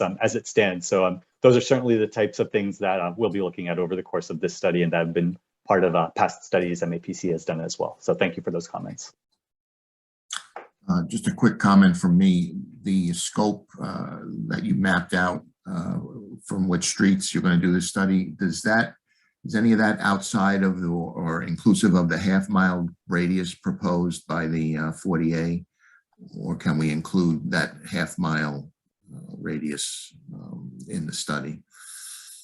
Ron, so it doesn't include all of it, certainly, but the core of it is downtown, which is where our focus is. And Ron, I don't know if you can see Christina's hand because her background seems to be the same color as her hand, but I'm sorry. Yep, sorry, Christina, you have to change the color of your hand. Oh boy. It's too light. All right. Thank you, Addie. I just have a couple questions, and actually while I'm speaking, is it possible for you to put that map back up? Because one of my questions was regarding the map. Sure, I'll share that back up. Just give me a moment. Okay, so when you talk about capacity, I like that word and I like that idea and finding out that information. But could you just define what that actually means? And then, because for me, I would like to know more of like, capacity might be one number, but a tipping point, or how many cars are too many for our town. Like, I would like some more data, maybe from the assessor's office. In reality, how many cars per household do we have, so we can back up that information. And so what I am seeing and what my concern is the trend has been this thing that we call the heater. It's this new District 8 and this new District 2, which is Pleasant Street and Pine Street, School Street. They allow by right more dense housing. And so at the end of School Street towards Central, on Pleasant Street, there tends to be housing, the tear downs increase in density and the parking is overflowing into the street. So some kind of study, some kind of acknowledgement of widths, what the widths of a street need to be, to have on-street parking that is safe. Several places in our community, you need to drive onto the oncoming lane to pass around someone that's parked on the street. So not necessarily, I mean, they're just outside these red bounds at the corner of School and Central, and then on Pleasant Street that you can't see on the map. Those are two of my concerns. And then the final section, the equity portion, I am in agreement with it, but was that a condition of this funding? Great questions and comments, Christina. First off, to your question about capacity, that's just literally how many spaces exist, and trying to get a sense of where those spaces are located as well. So as part of the site visit, that'll be what I'm looking to get a better sense of, is where is the current parking capacity and how is that deployed. And certainly, having some background data on the number of cars per household could be useful as part of the study. We can certainly take a look at the widths, because we certainly understand that how you might configure parking in downtown certainly has impacts outside of what we might have defined as the study area here as well. Certainly, parking on residential streets we know can be a concern. So we definitely would want to make sure we're working with you to address that. And then finally, for the equity portion of the scope, it wouldn't be a condition to move forward, but something we would want to make sure we're considering as part of the effort to the extent possible. So appreciate the comment. Okay, Carly. Ron, before we go to the general public, would it be okay to specifically ask if if town staff or Bike and Ped and the downtown improvement folks who were going to ask it to be tapping for their resources and for their assistance in doing this, can we give them a first shot? Sure, I don't know who's who, but please, raise your hand and we'll call on you. And do you know I do. I believe Carly is on downtown improvement. Yep, Carly, Terry, yep. So Carly, yes. Carly. I am Carly on the downtown improvement. Can you hear me? Yes. Yeah, thanks. Sorry. I thank you for your time. Good evening.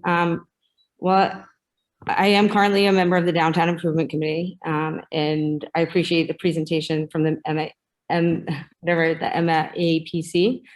I do have my concerns with what was presented in terms of, I'm concerned with what the purpose of the plan is. Is it for economic development? Is it to try to fill in gaps where parking is needed in town? Or is it to ready itself for the town going forward? There's been a lot of good points made tonight. And I think it's a great plan. But as of my knowledge yesterday, we're not in agreement, not the Downtown Improvement Committee in terms of, or with the town in terms of what the area is. And I see that it's further expanded tonight. I'm concerned with the focus on the MBTA zoning compliance, which I understand is in the works and it is a law, but I don't see it going forward so far in town right now. To be planning for this now is concerning to me because we are so far behind in what we are doing already in terms of parking. The data collection is concerning to me, and I would like to have, speak a little bit more about that and find out what we're doing with that. If it's going to be a grassroots effort, I'm happy to play a part, but I'm just, I have my concerns. So I just wanted to ask that question. Thank you. Let me give a first shot back there at some of Carly's concerns. So first of all, I just want to be clear that we've been considering a parking study for a good 4 years, and before that and before me. So it isn't aimed at specifically at any new regulations. We really just want to understand our parking capacity, and we want to figure out how to address it. And to do that, we just really feel that we need good data, good information. So that's where this has come from. So it isn't in response to anything new that has come up. It's really just trying to help understand. So I just wanted to put that out there, and then I'll let Adi, if you want to add anything to that. Can I just make a comment to that, Sue? And I appreciate, well, I do appreciate that you touch on that. So that's a fair point. But I think that everybody's input right now, I think it's important to consider the space we have now and all of the businesses, single family, multifamily, what we have now, what we're planning for, where we want to go. It's, if we're going to do a parking study, I feel that it needs to be comprehensive of everybody who is in that area, right? And so whether they're single family, multifamily, business, what they are, I think everybody needs to be included. And so I just want to say that because it was not a focus in the beginning to include the single family occupancies. And as I walk through town, there's a lot of units, there's a lot of in the downtown area that doesn't have parking. And so if we're going to continue to grow, we need to continue to adapt and make space. So I just wanted to say that. Thank you. Yeah, and I think that finding out who is parking where or how much parking is being used, it really, we won't know whether they're from the residents on the street or from a visitor to those residents or from someone who is visiting a business. So I think there's no anticipation to exclude anyone's parking needs. In fact, they all need to be included. I agree that we need to include where everyone is parking. So, and Adi, I'll leave that if you have anything to add. Sure. Thank you, Sue, and thank you, Carly, for bringing up those comments and concerns. I would echo Sue in sort of saying that the core purpose of this exercise is to really help all of you understand kind of what the baseline conditions are in terms of the existing patterns of parking usage in the downtown, and the data collection will, I think, give us a pretty good handle on that. And that data collection, I think to your comment of it being a grassroots effort, that's certainly what we would love to see in terms of town staff and volunteers and maybe folks from some of these different committees and boards being brought into the process. So, we do want to do this in a bottom-up way that meets your needs, and certainly to the extent that economic development is a concern, and we've heard that come up in a couple of different ways tonight, or that sustainability and resiliency are concerns. We absolutely want to make sure that we're addressing those as part of this study. So it's really helpful for me to be here on the front end with all of you to be hearing this, so we can make sure that we're incorporating that into the process. And I know as we continue to engage with this moving forward, we'll continue to iterate on all of those different issues. And then with respect to the concern about the MBTA zoning compliance, this is something that cities and towns throughout our region are grappling with, and we're hearing this from a number of the municipalities that we work with. And so I think it's just important context for us to be thinking about to inform the study effort. And we'll the study will ultimately provide a number of recommendations as part of kind of this broader toolkit that I mentioned, but it's ultimately up to all of you as the town and the different boards and committees in town to decide whether you want to implement any of that. So the study, we hope, will provide a useful guide, but that implementation will really lie with all of you moving forward. So I just wanted to be clear about that. So may I speak again, please? And I have an appreciation for that, but are we going to deal with the issue at hand of not having enough parking in the downtown area for the merchants, for the employees, for, the people who live in town without parking? Is that going to be a focus, or are we looking to expand upon and bring in, I think the merchants should absolutely should be a focus, everyone who lives in town, but for like people coming to the beach or, going forward with growth that we're not handling right now, shouldn't we start to focus in the immediate time on what we are challenged with right now instead of dealing with what we can't even handle in the future? Because Carly, there is an issue with parking. Carly, I think that is our base, that is our basic goal, is to try to understand current needs and to try to make recommendations for those current needs. Yeah. Okay. Well, all right. Thank you. And I started a spreadsheet when I was on my way down away. So I started a spreadsheet, and I'd be happy to send it to you with names and locations of the properties for some of the towns or the properties. Thank you. I do see a question from Sandy in the chat asking, are the exact locations on the map just a starting point and can be adjusted? So add Masco parking lot, School Street near Central, Elm Street near Central, Pine Street near Central.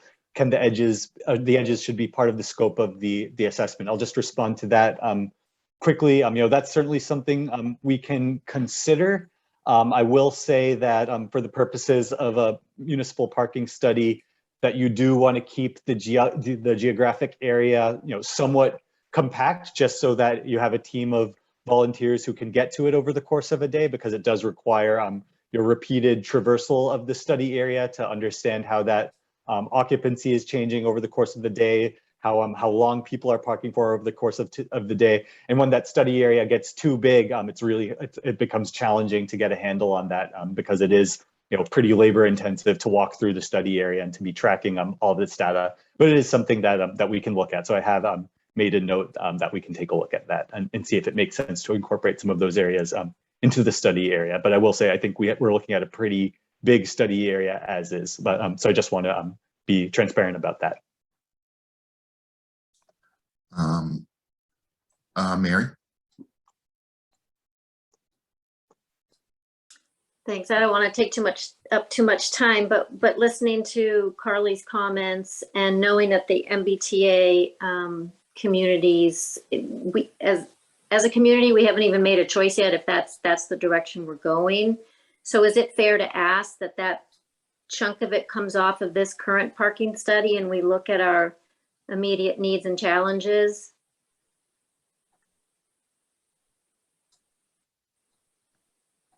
But I don't think there's a specific scope there to do that. I think what we're saying is that the information that we will get from this study will help inform us.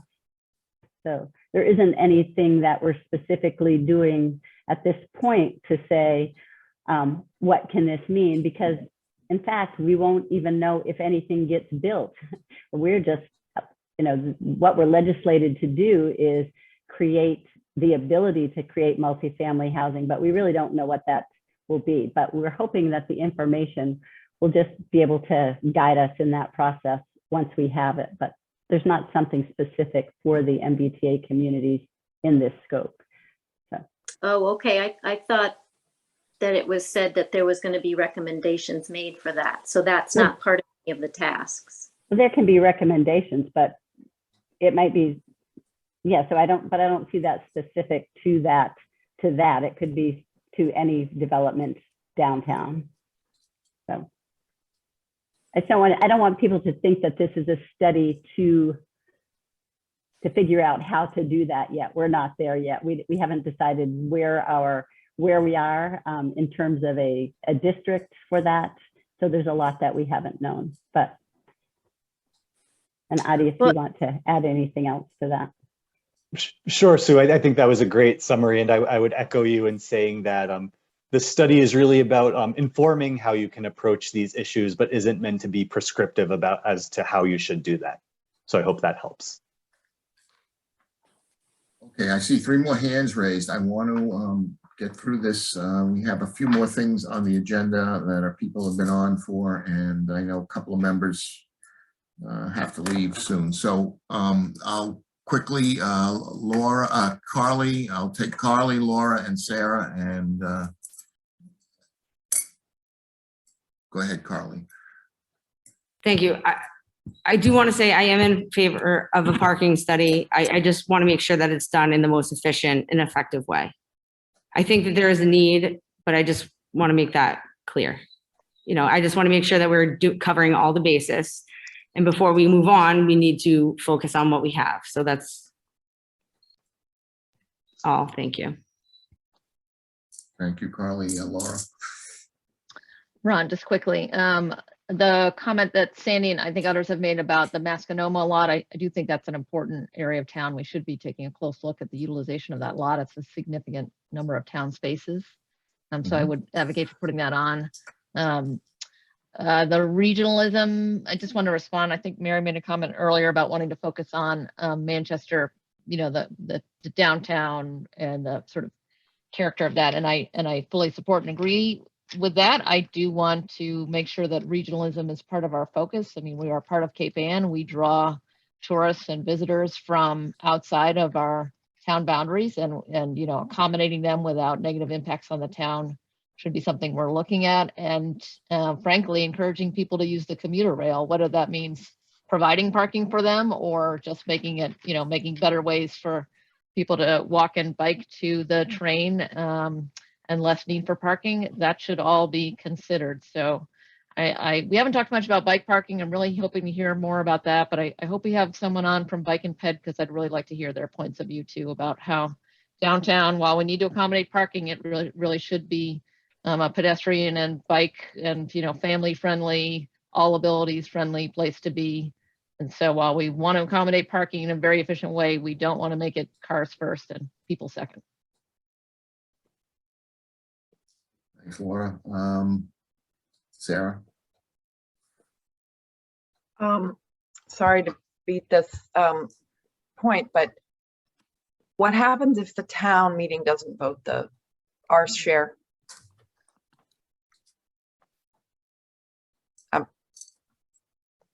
Well, that's a good question, and perhaps I would try to find funding elsewhere, but I'm hopeful and I'm quite confident that the town will see this as something that's been needed for some time, and I'm just hopeful that it will come through. And if not, you know, maybe we'll try to find it somewhere else, but I'm quite confident that it will go forward. I'm very much a supporter of this, and I also think that it's appropriate to make it a downtown study, even though as there may be other parking needs throughout town. This is a downtown study, and I think you've clearly delineated that. I am a little uncomfortable implying that we're going to spend $20,000 of the town's money before we've voted it. I just do not think that is the right message for the planning board to send. And I agree with you, Sue. I think that this has long been needed, and I think it will pass the town meeting, and I will speak for it at town meeting if necessary. But to in any way enter into any contract until we have an authority from the town meeting is of concern. Now, so I have to say that because I'm concerned about that. So I think the study sounds great, and that's not your problem, Adi. So, Ron, at one point I did see Dana's hand up, and maybe. Yes.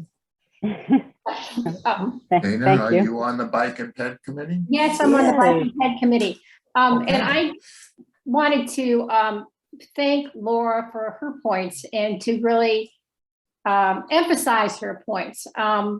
when I think about parking, I think about, well, what does it mean? And it really means access to the town. And then there's the question of who has access to the town, who are the stakeholders? And one of the things that always comes up in the master plan is how important the small town feeling is. I also think of the businesses, and there have been studies that show that if people walk through an area, they're much more likely to buy things, not much more likely, but a significant percentage more likely to buy things than if they drive through an area. So I'm hoping that when we're talking about how to manage parking / access to the town, that this is done with significant flexibility that does include bike parking. And does look at how ways that we can make it so that people can walk, maybe walk a little bit further, but gain more health, and also thinking of the environmental aspects of this and the ways that biking and walking are so good, not only for the health of the individuals, but also for the health of the environment. Thank you, Dana. Okay. I think we've gotten a lot of information. Sue, any wrap-up comments? Audi? I would just remind Sarah that we can do this in phases, so we don't have to commit to town funds before. And also a reminder that I do have some discretionary funds in my existing budget if need be. If we needed to, in my professional service, in the planning department's professional services budget. So I want to be hopeful that we can move forward and not see it as I'm kind of betting on something that's not happened. But I think we can create phases to get some real work done here. I want to thank Adi. I want to thank members of the Bike and Ped Committee for coming in, and Chief Fitzgerald and Cheryl and others. I do want to confirm that Mascanoma parking has always been on that list. We do recognize that is an important piece of the parking downtown. So I look forward to moving forward. I know there's going to be a lot of engagement, and I look forward to it moving forward. So Adi, thank you again. Yeah, and the planning board would like to thank both Audi and Sue and members of the Bike and Ped Committee and the Downtown Improvement for sharing their thoughts with us. Good talk. I think we got some good things said. So yes, thank you everyone. Thank you, Ron and Sue, for having me, and all of the members of the planning board and the Bike and Ped Committee and the Downtown Improvement Committee. For your engagement. This has all been tremendously helpful to me to hear your feedback and your thoughts and concerns as we embark on this process. I'm excited to move forward, and I'll just put my email address in the chat so any of you can reach out if there are any further questions, but you can certainly reach out to Sue and find me that way as well. But I'll just put my email in the chat, and wish you all a good evening. Thanks again. thank you. Thank you. Thank you. Okay. The next item on our agenda is the update about the draft zoning bylaw changes. And I'll turn this part of the meeting over to Sarah Clayton, Vice Chair, and Chris Olin. Okay, thanks, Ron. So we have a couple of things to talk about tonight. Chris and I sent the board a memo. Hopefully you've had a chance to read it. And we'll start with just a couple quick housekeeping things. As you know, the town meeting, the public hearing is going to be March 28th at 7 p.m. for proposed changes to the LCD.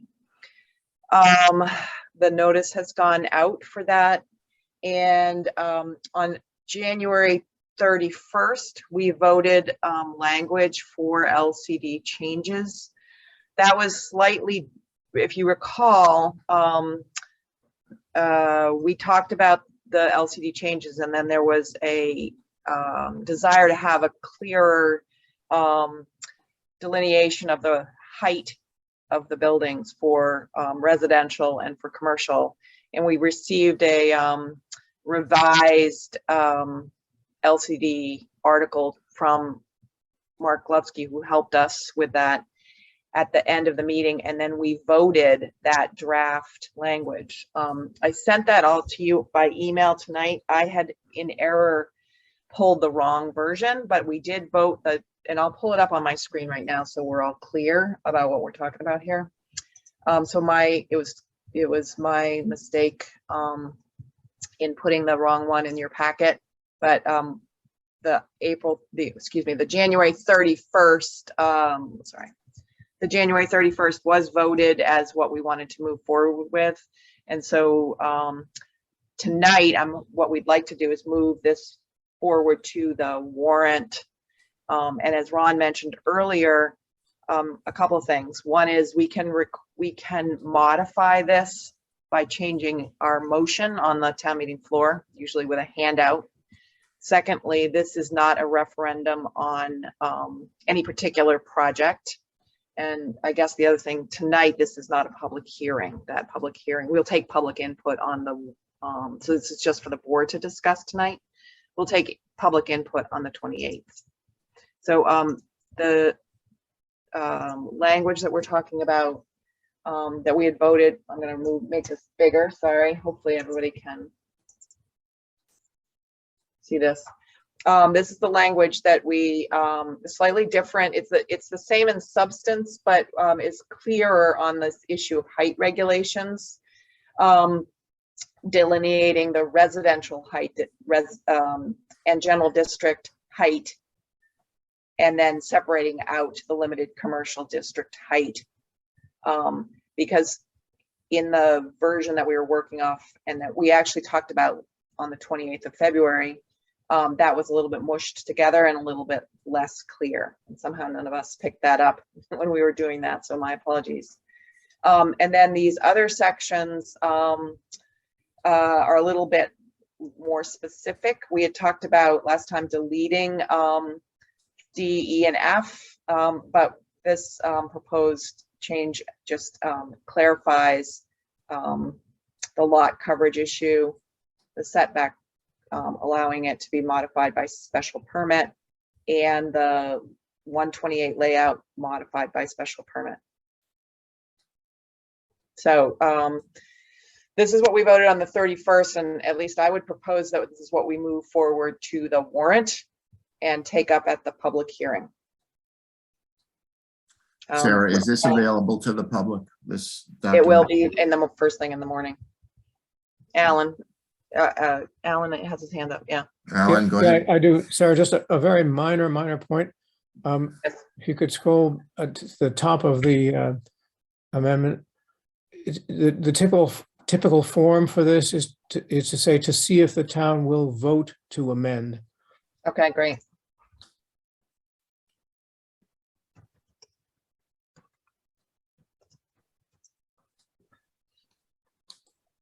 We have, okay. Thanks. Chris, anything to add? No, I don't have anything to add. I would say that, I guess I do have something to add. This zoning amendment doesn't approve anything. And in fact, it really is just extending uses that are already allowed in a part of the LCD.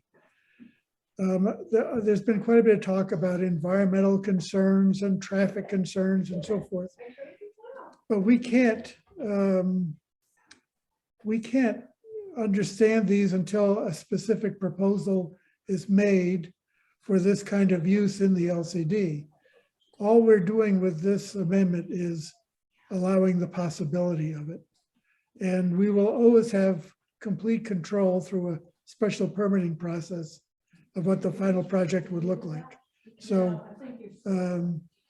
what we're talking about is a possibility, not any kind of guarantee. And that's, I guess, all I have to say.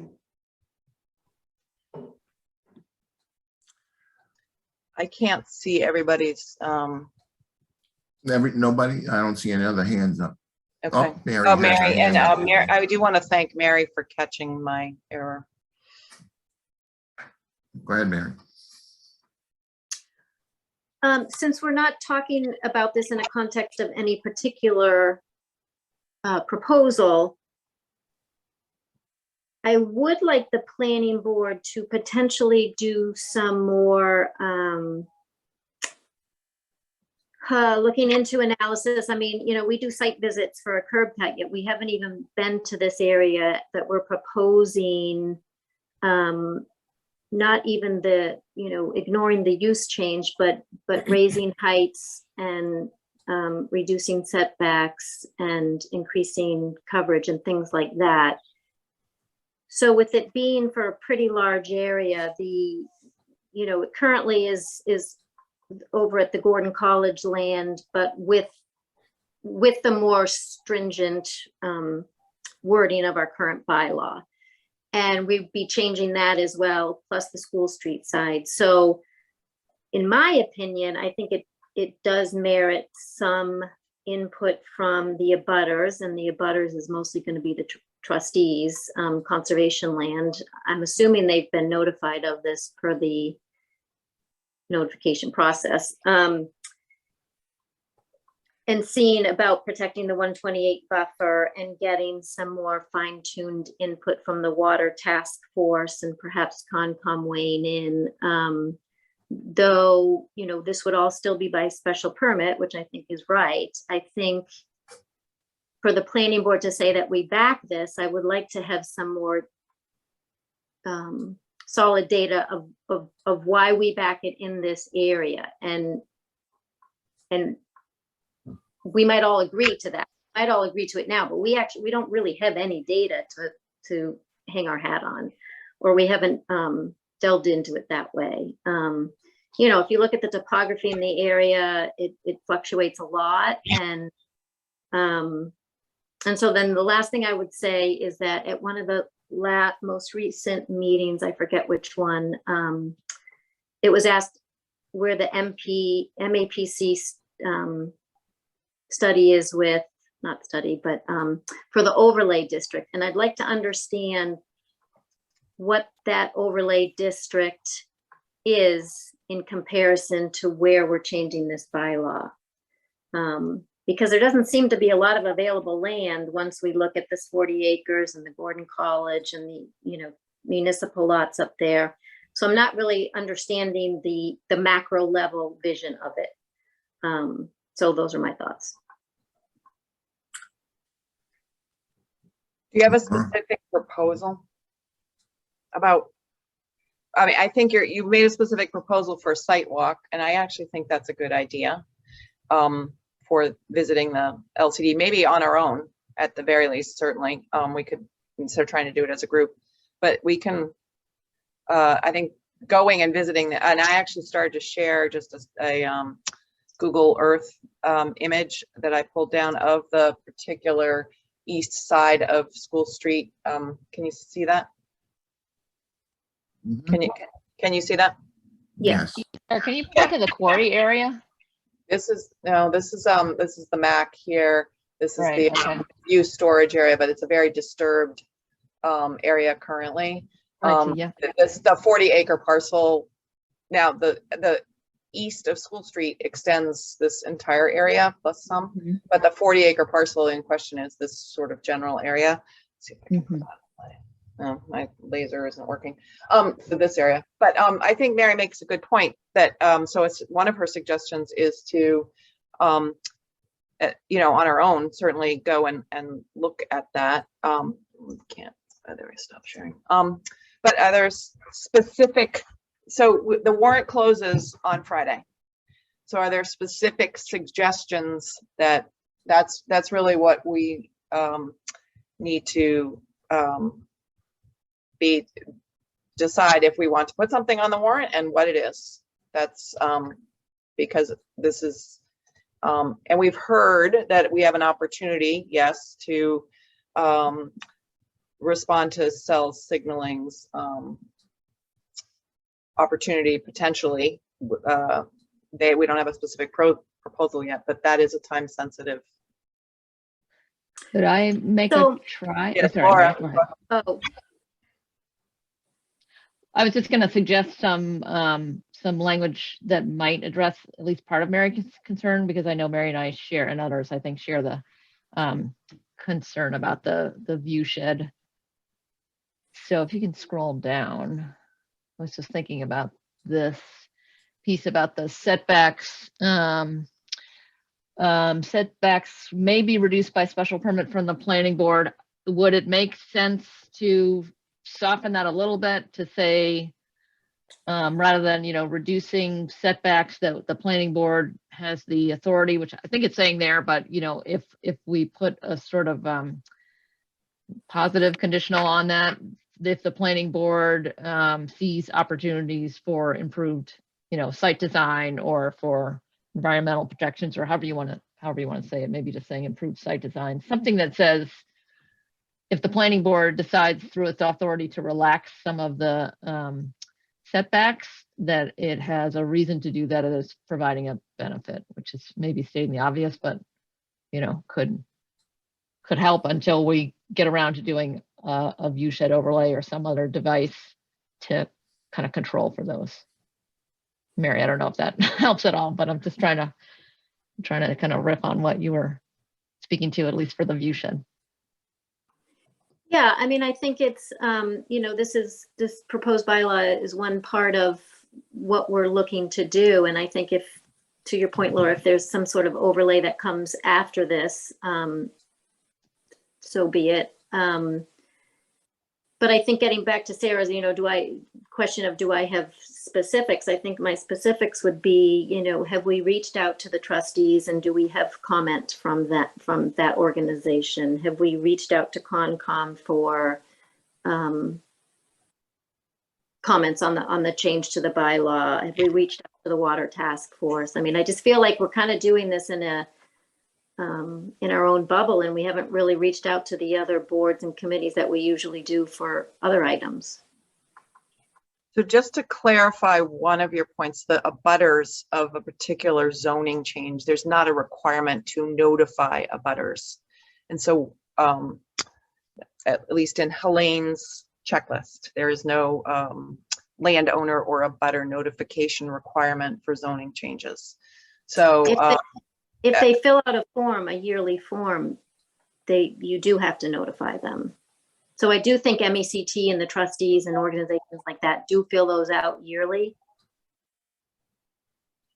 So I think if it's a non-residential use, they need to be notified if it's a zoning change. A zoning change. It is not in. So Sue, can you help us with that tomorrow morning? Somebody? Or that's.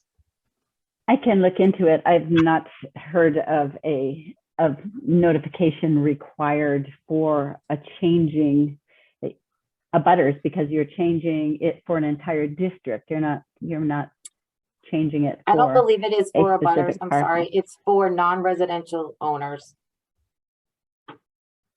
So I will look into that and clarify it. Thank you. Alan?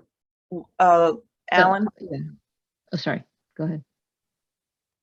Thanks, Sarah. I just want to make sure everyone understands that this is not the last opportunity to refine the language for this zoning amendment. What you're going to vote on tonight is the warrant article that you're going to submit to the selectmen. There is always an opportunity on town meeting floor, when you introduce the main motion, to introduce a motion that is different from the article. You're not bound by the language you vote on tonight. And so long as the motion isn't so different from the article that I conclude that it's outside the scope of the warrant, it will be okay. So you have an opportunity to make changes that are not huge before town meeting. Is that clear? Thank you. Yep, thank you. What about the scope? One of the on that point, the scope of this, as we've always been talking about it, has been east of School Street, and not the so currently this allowed use is west of Pine Street, and we are simply adding the area east of School Street And there was, I sent everybody the verbal input from town council that they would prefer to see it be the entire LCD. But they did not comment on whether or not there was any detriment to having it be east of School Street. So that's something we should, I'm not sure which is, I guess it would be. That was actually one of my comments. So I can't change the color of my hand, I'm sorry, until I sign out. Okay. Well, I guess going back to, I'll wait to be no, recognized. go ahead, Christine. We've heard from Laura. Why don't you go? So just two comments. The first was when we started on this LCD 40R overlay district, it was just concentrated on this area that's in question and the Shingle Hill property. It was that area specifically. So my concern is including the other half. We've spent over 2.5 years just looking at this area that we're talking about tonight that cell signaling is interested in. So to me, to go over to the other side and extend these regulations when we haven't even discussed that part of the LCD in almost 3 years is a bit concerning. And the second question is, I really would like to see some kind of legal language that we could not create a scientific overlay district. My reading, we do meet the criteria. I don't know if we could get that done by this quickly. I'm in favor of this project. I think we are expanding what we've talked about in the LCD for the last almost 3 years significantly in a few weeks. So that's my, like I said, I want to reiterate, I think it's a great project. I think we need to explore it. I think we need to figure out how to make it happen. I just don't know expanding this entire language to the whole LCD is what we need to do to make this happen. So I would eliminate the Gordon College side. Okay. We'll come back to that because I think that's an important issue. Laura, do you have, or you want to finalize this? Yeah, I was only finalizing. Okay. Actually looking back at the cell signaling the presentation we saw a while ago where they had a comment, setbacks could be reduced. So I'll just try this language out. The board can be granted the authority to further reduce setback should such a reduction offer, in the opinion of the board, opportunities for better site design. So I think that's kind of what I'm after on E and F. And, you know, I still want to see it get stronger with other tools. But does that work? Does it help? Maybe I'm just muddying the waters here. I'm fine with it. I think it's reasonable. Okay. Okay.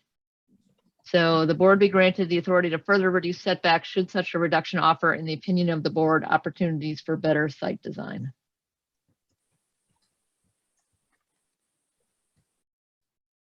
And I would say that applies to E and F, the two setback paragraphs. Thank you, Sarah. Ugh.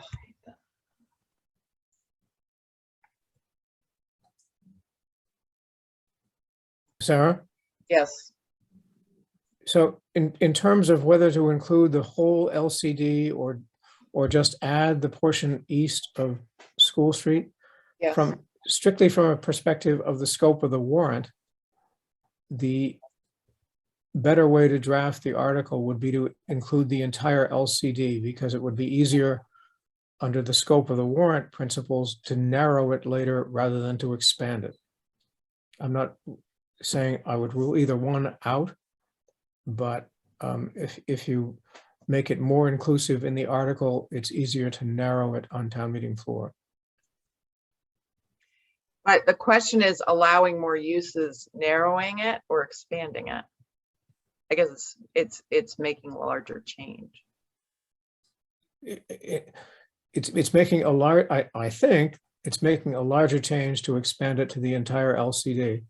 And therefore, if you then concluded you wanted to make it narrower on town meeting floor, that would be an easier pass on the scope of the warrant question. Okay. My concern is that I'm not sure I want to get that far. Yeah, I'm not saying whether it's a good idea or a bad idea. I'm just talking about the scope of the warrant issue. So it might be an issue that we would like to hear public comment on and make a decision following public comment. So, and the easiest change would be, the whole thing. well, I was going to say, and we could say, it might be easier to modify on town meeting floor or between School and Pine. Sarah, just for the record, isn't the land between School and Pine conservation land anyway? This is sort of a, No, that's where SLV is going, right? well, besides that, but the rest of it is. That's right. Correct. But if this would be easy to strike that, rather than saying the whole thing and then having to plop that back in. Either way. I'm not sure how I would rule on the scope issue either way, but my hunch at this point, without having thought about it a great deal, is that if you make it more inclusive in the article and then later reduce the area within which those uses would be permitted, that's probably an easier scope issue for me.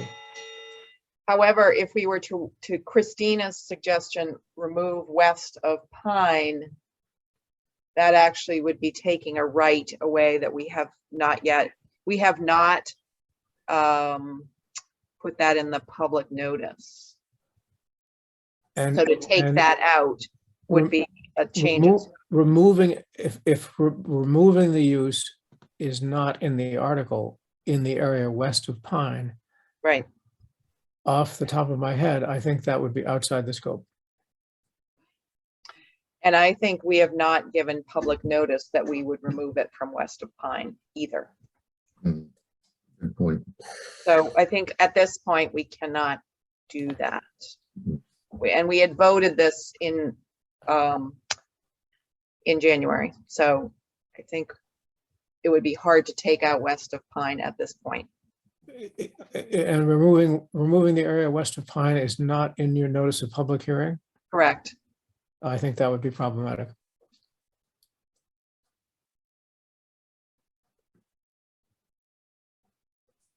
So can I make a motion here? Sure. Cut to the chase? Yes, please. I'd like to move that this language be approved for the public warrant with the amendments offered by Laura Tenney. Okay. And then do you want to leave the between Pine and School in as well for the moment? Yes, for the moment. Okay. Second. A second. Okay. Any other discussion? Christina, you still have your hand up. Oh, sorry. That's fine. I just want to make sure we're not overlooking. Sharon, I'll send you this when we finish this meeting. Okay.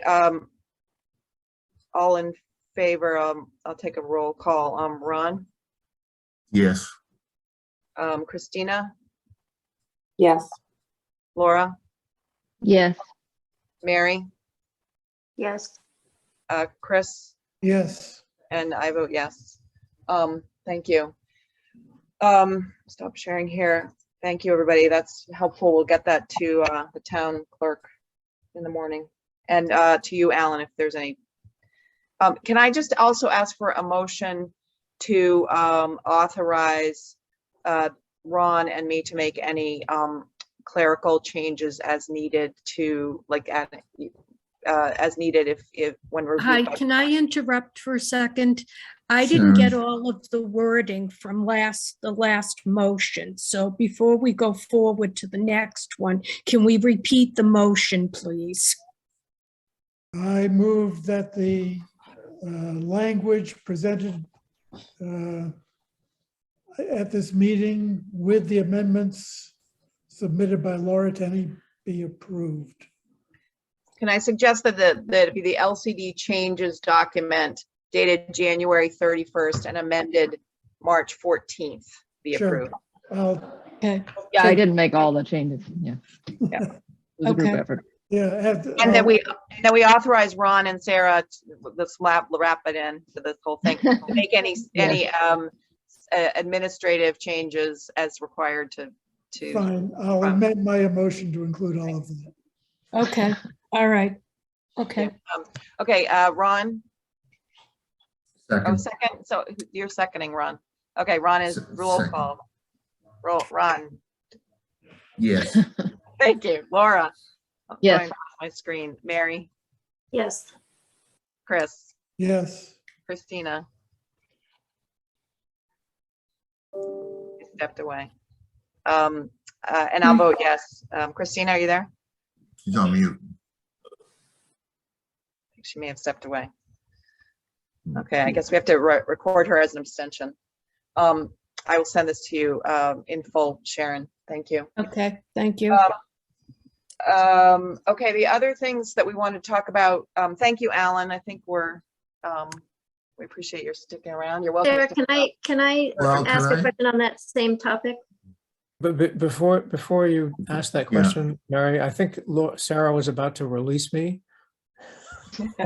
Yes? Well, before you go, Alan, I wanted to poll the members on the availability for a special town meeting on June 11th at 1 p.m. indoors. Well, there are two options there. I don't know if you got my email this afternoon. Yes, and then on the 14th, if there's a rain out. Right. So You didn't give me a it would be- time on that one, but I assume Well, that's June 6. 11th at 1 p.m. or June 14th at 6, I think it is. And the reason for the two dates is that the selectmen are taking account of the fact that we might have another surge of the pandemic, and therefore we might want to elect to hold it outdoors. We all hope we don't have to do that, but that's the reason for the two dates. June 11th would be the primary, and if it were outdoors, June 14th would be the rain date.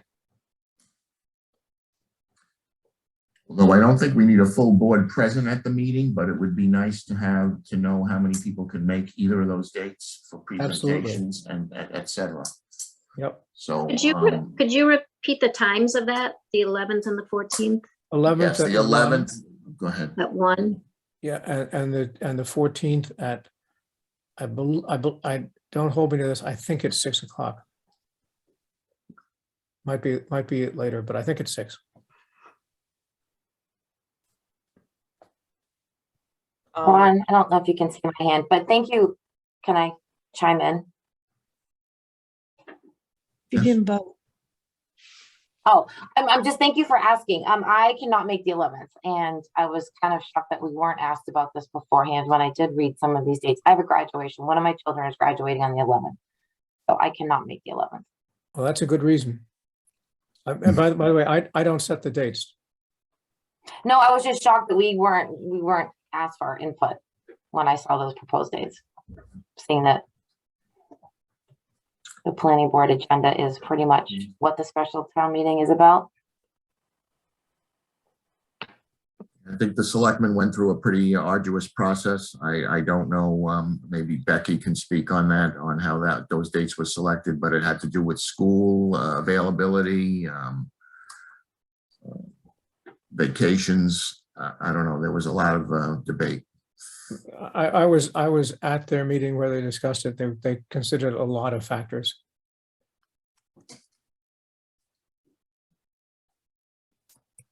Well, if all things are equal, the 14th would be preferable. Yeah, I'm available. So am I. So am I. Oh my, 11th or 14th. Mary? I'm How about you? available. Yeah. Great. Okay, Alan, you're released. Thank you all. You're doing great work. Thank Thanks, you for Alan. thank you for all your efforts. Thank you, Alan. Okay, the other things we just wanted to, I think the memo that I put together had the schedule for the next, the public hearings for the next round of zoning changes. That's coming right up for, we're gonna have to post in a week and a half, I think. And the proposed dates for the hearings, I think, were the 11th and 12th of April. Our thought was to do them in 2 nights sequentially so that we have momentum. And I'm struggling, and I would love to hear from people either now or by email how you think we will conduct a public hearing on this complex matter. I think scrolling through miles of changes is going to be challenging. So I'm thinking how Chris and I have been thinking about that, but I think it's going to be challenging. But please reserve those days. They are that we, again, like the prior discussion, thought about school vacation, and the target dates for the public hearing are April 11th and 12th. I was assuming a June 5th town meeting, but given school vacation and the like, and a little bit of buffer for a continuance or a technical glitch or something, I think we should try to hit the 11th and 12th dates. So Sarah, yeah, Mary's had her hand up for a minute. Oh, sorry. Yeah, I still had questions about the LCD, because I did want to, in the meantime, between now and the 28th, can we reach out to the trustees, to the Water Task Force, to Concom, so that if, I mean, these questions might come up at town meeting and we haven't really engaged them. I think it might merit us having input from them. So I would like to ask that we do that. I have reached out to the conservation agent 3 times now about any input that the Conservation Commission has, and no one has gotten back to me.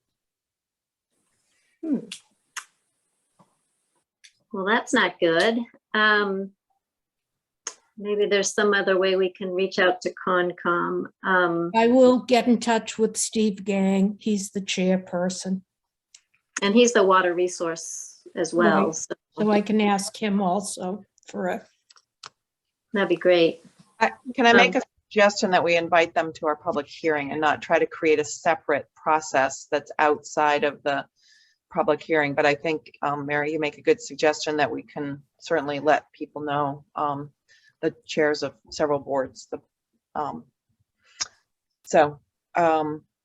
I think that your idea, I'm personally going to say I'm going to go up and walk around on the LCD to familiarize myself a little bit more. I encourage everybody to do that. I think it'd be hard to coordinate a site walk, but and then use Google Earth to look at it also. I think that's a good idea. And certainly everybody can do that. Sue, you had your hand up. And if you have specific suggestions, I think that, you also asked about the guidance document that Sue had been working on with MAPC for draft regulations. Sue, can we get, I think you did forward that by email, but maybe we can put that in our packet we're actually, the other thing is we're going to propose a working session on March 21st. We can put it in the packet for them.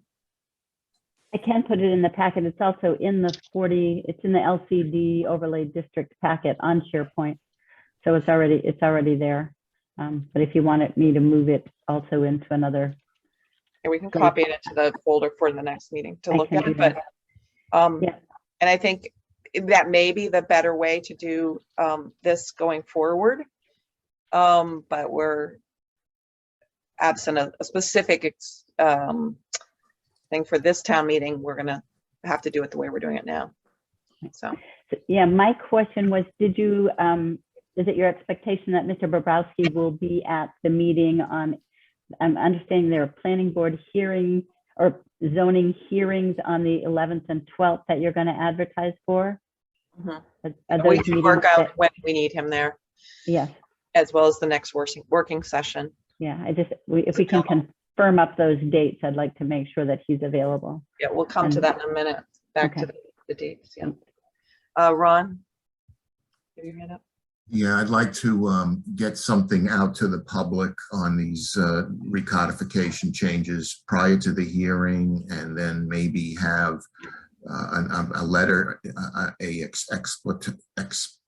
explanation letter in the Cricket again as to what we're doing, and maybe have questions ahead of time asked through Sharon to the board so we can start to be prepared for questions. I'm just thinking we should get it out to the public as soon as we can and get our website in order. I know Tiffany's back now. Hopefully that can be moved. Yep. I'll come back to the website. Christine, do you have something? What's your? I brought it up in the questions, and just preemptively on the same line as Mary, I would like town council's opinion on why we cannot do an overlay district there in case we are asked at town meeting. Why this section that these 40 acres could not be carved I out. think it could. So it Sue? could be, but It could be. Well, that was not. That's not the direction we're going. No, I don't think, right? I mean, Well, I think the comments were in the first hearing that it would be spot zoning and exclusionary, so. I think spot zoning was, well, the question was if we did east of School Street or just Pine Street or just a particular parcel, was that spot zoning? Not. So an overlay district is certainly an option for, and I would welcome anybody to, to draft something for June or November. I guess we could put it in June, but that would need a hurry up time frame. But November timeframe, we could certainly move to an overlay district at that point. But I think we can't for April.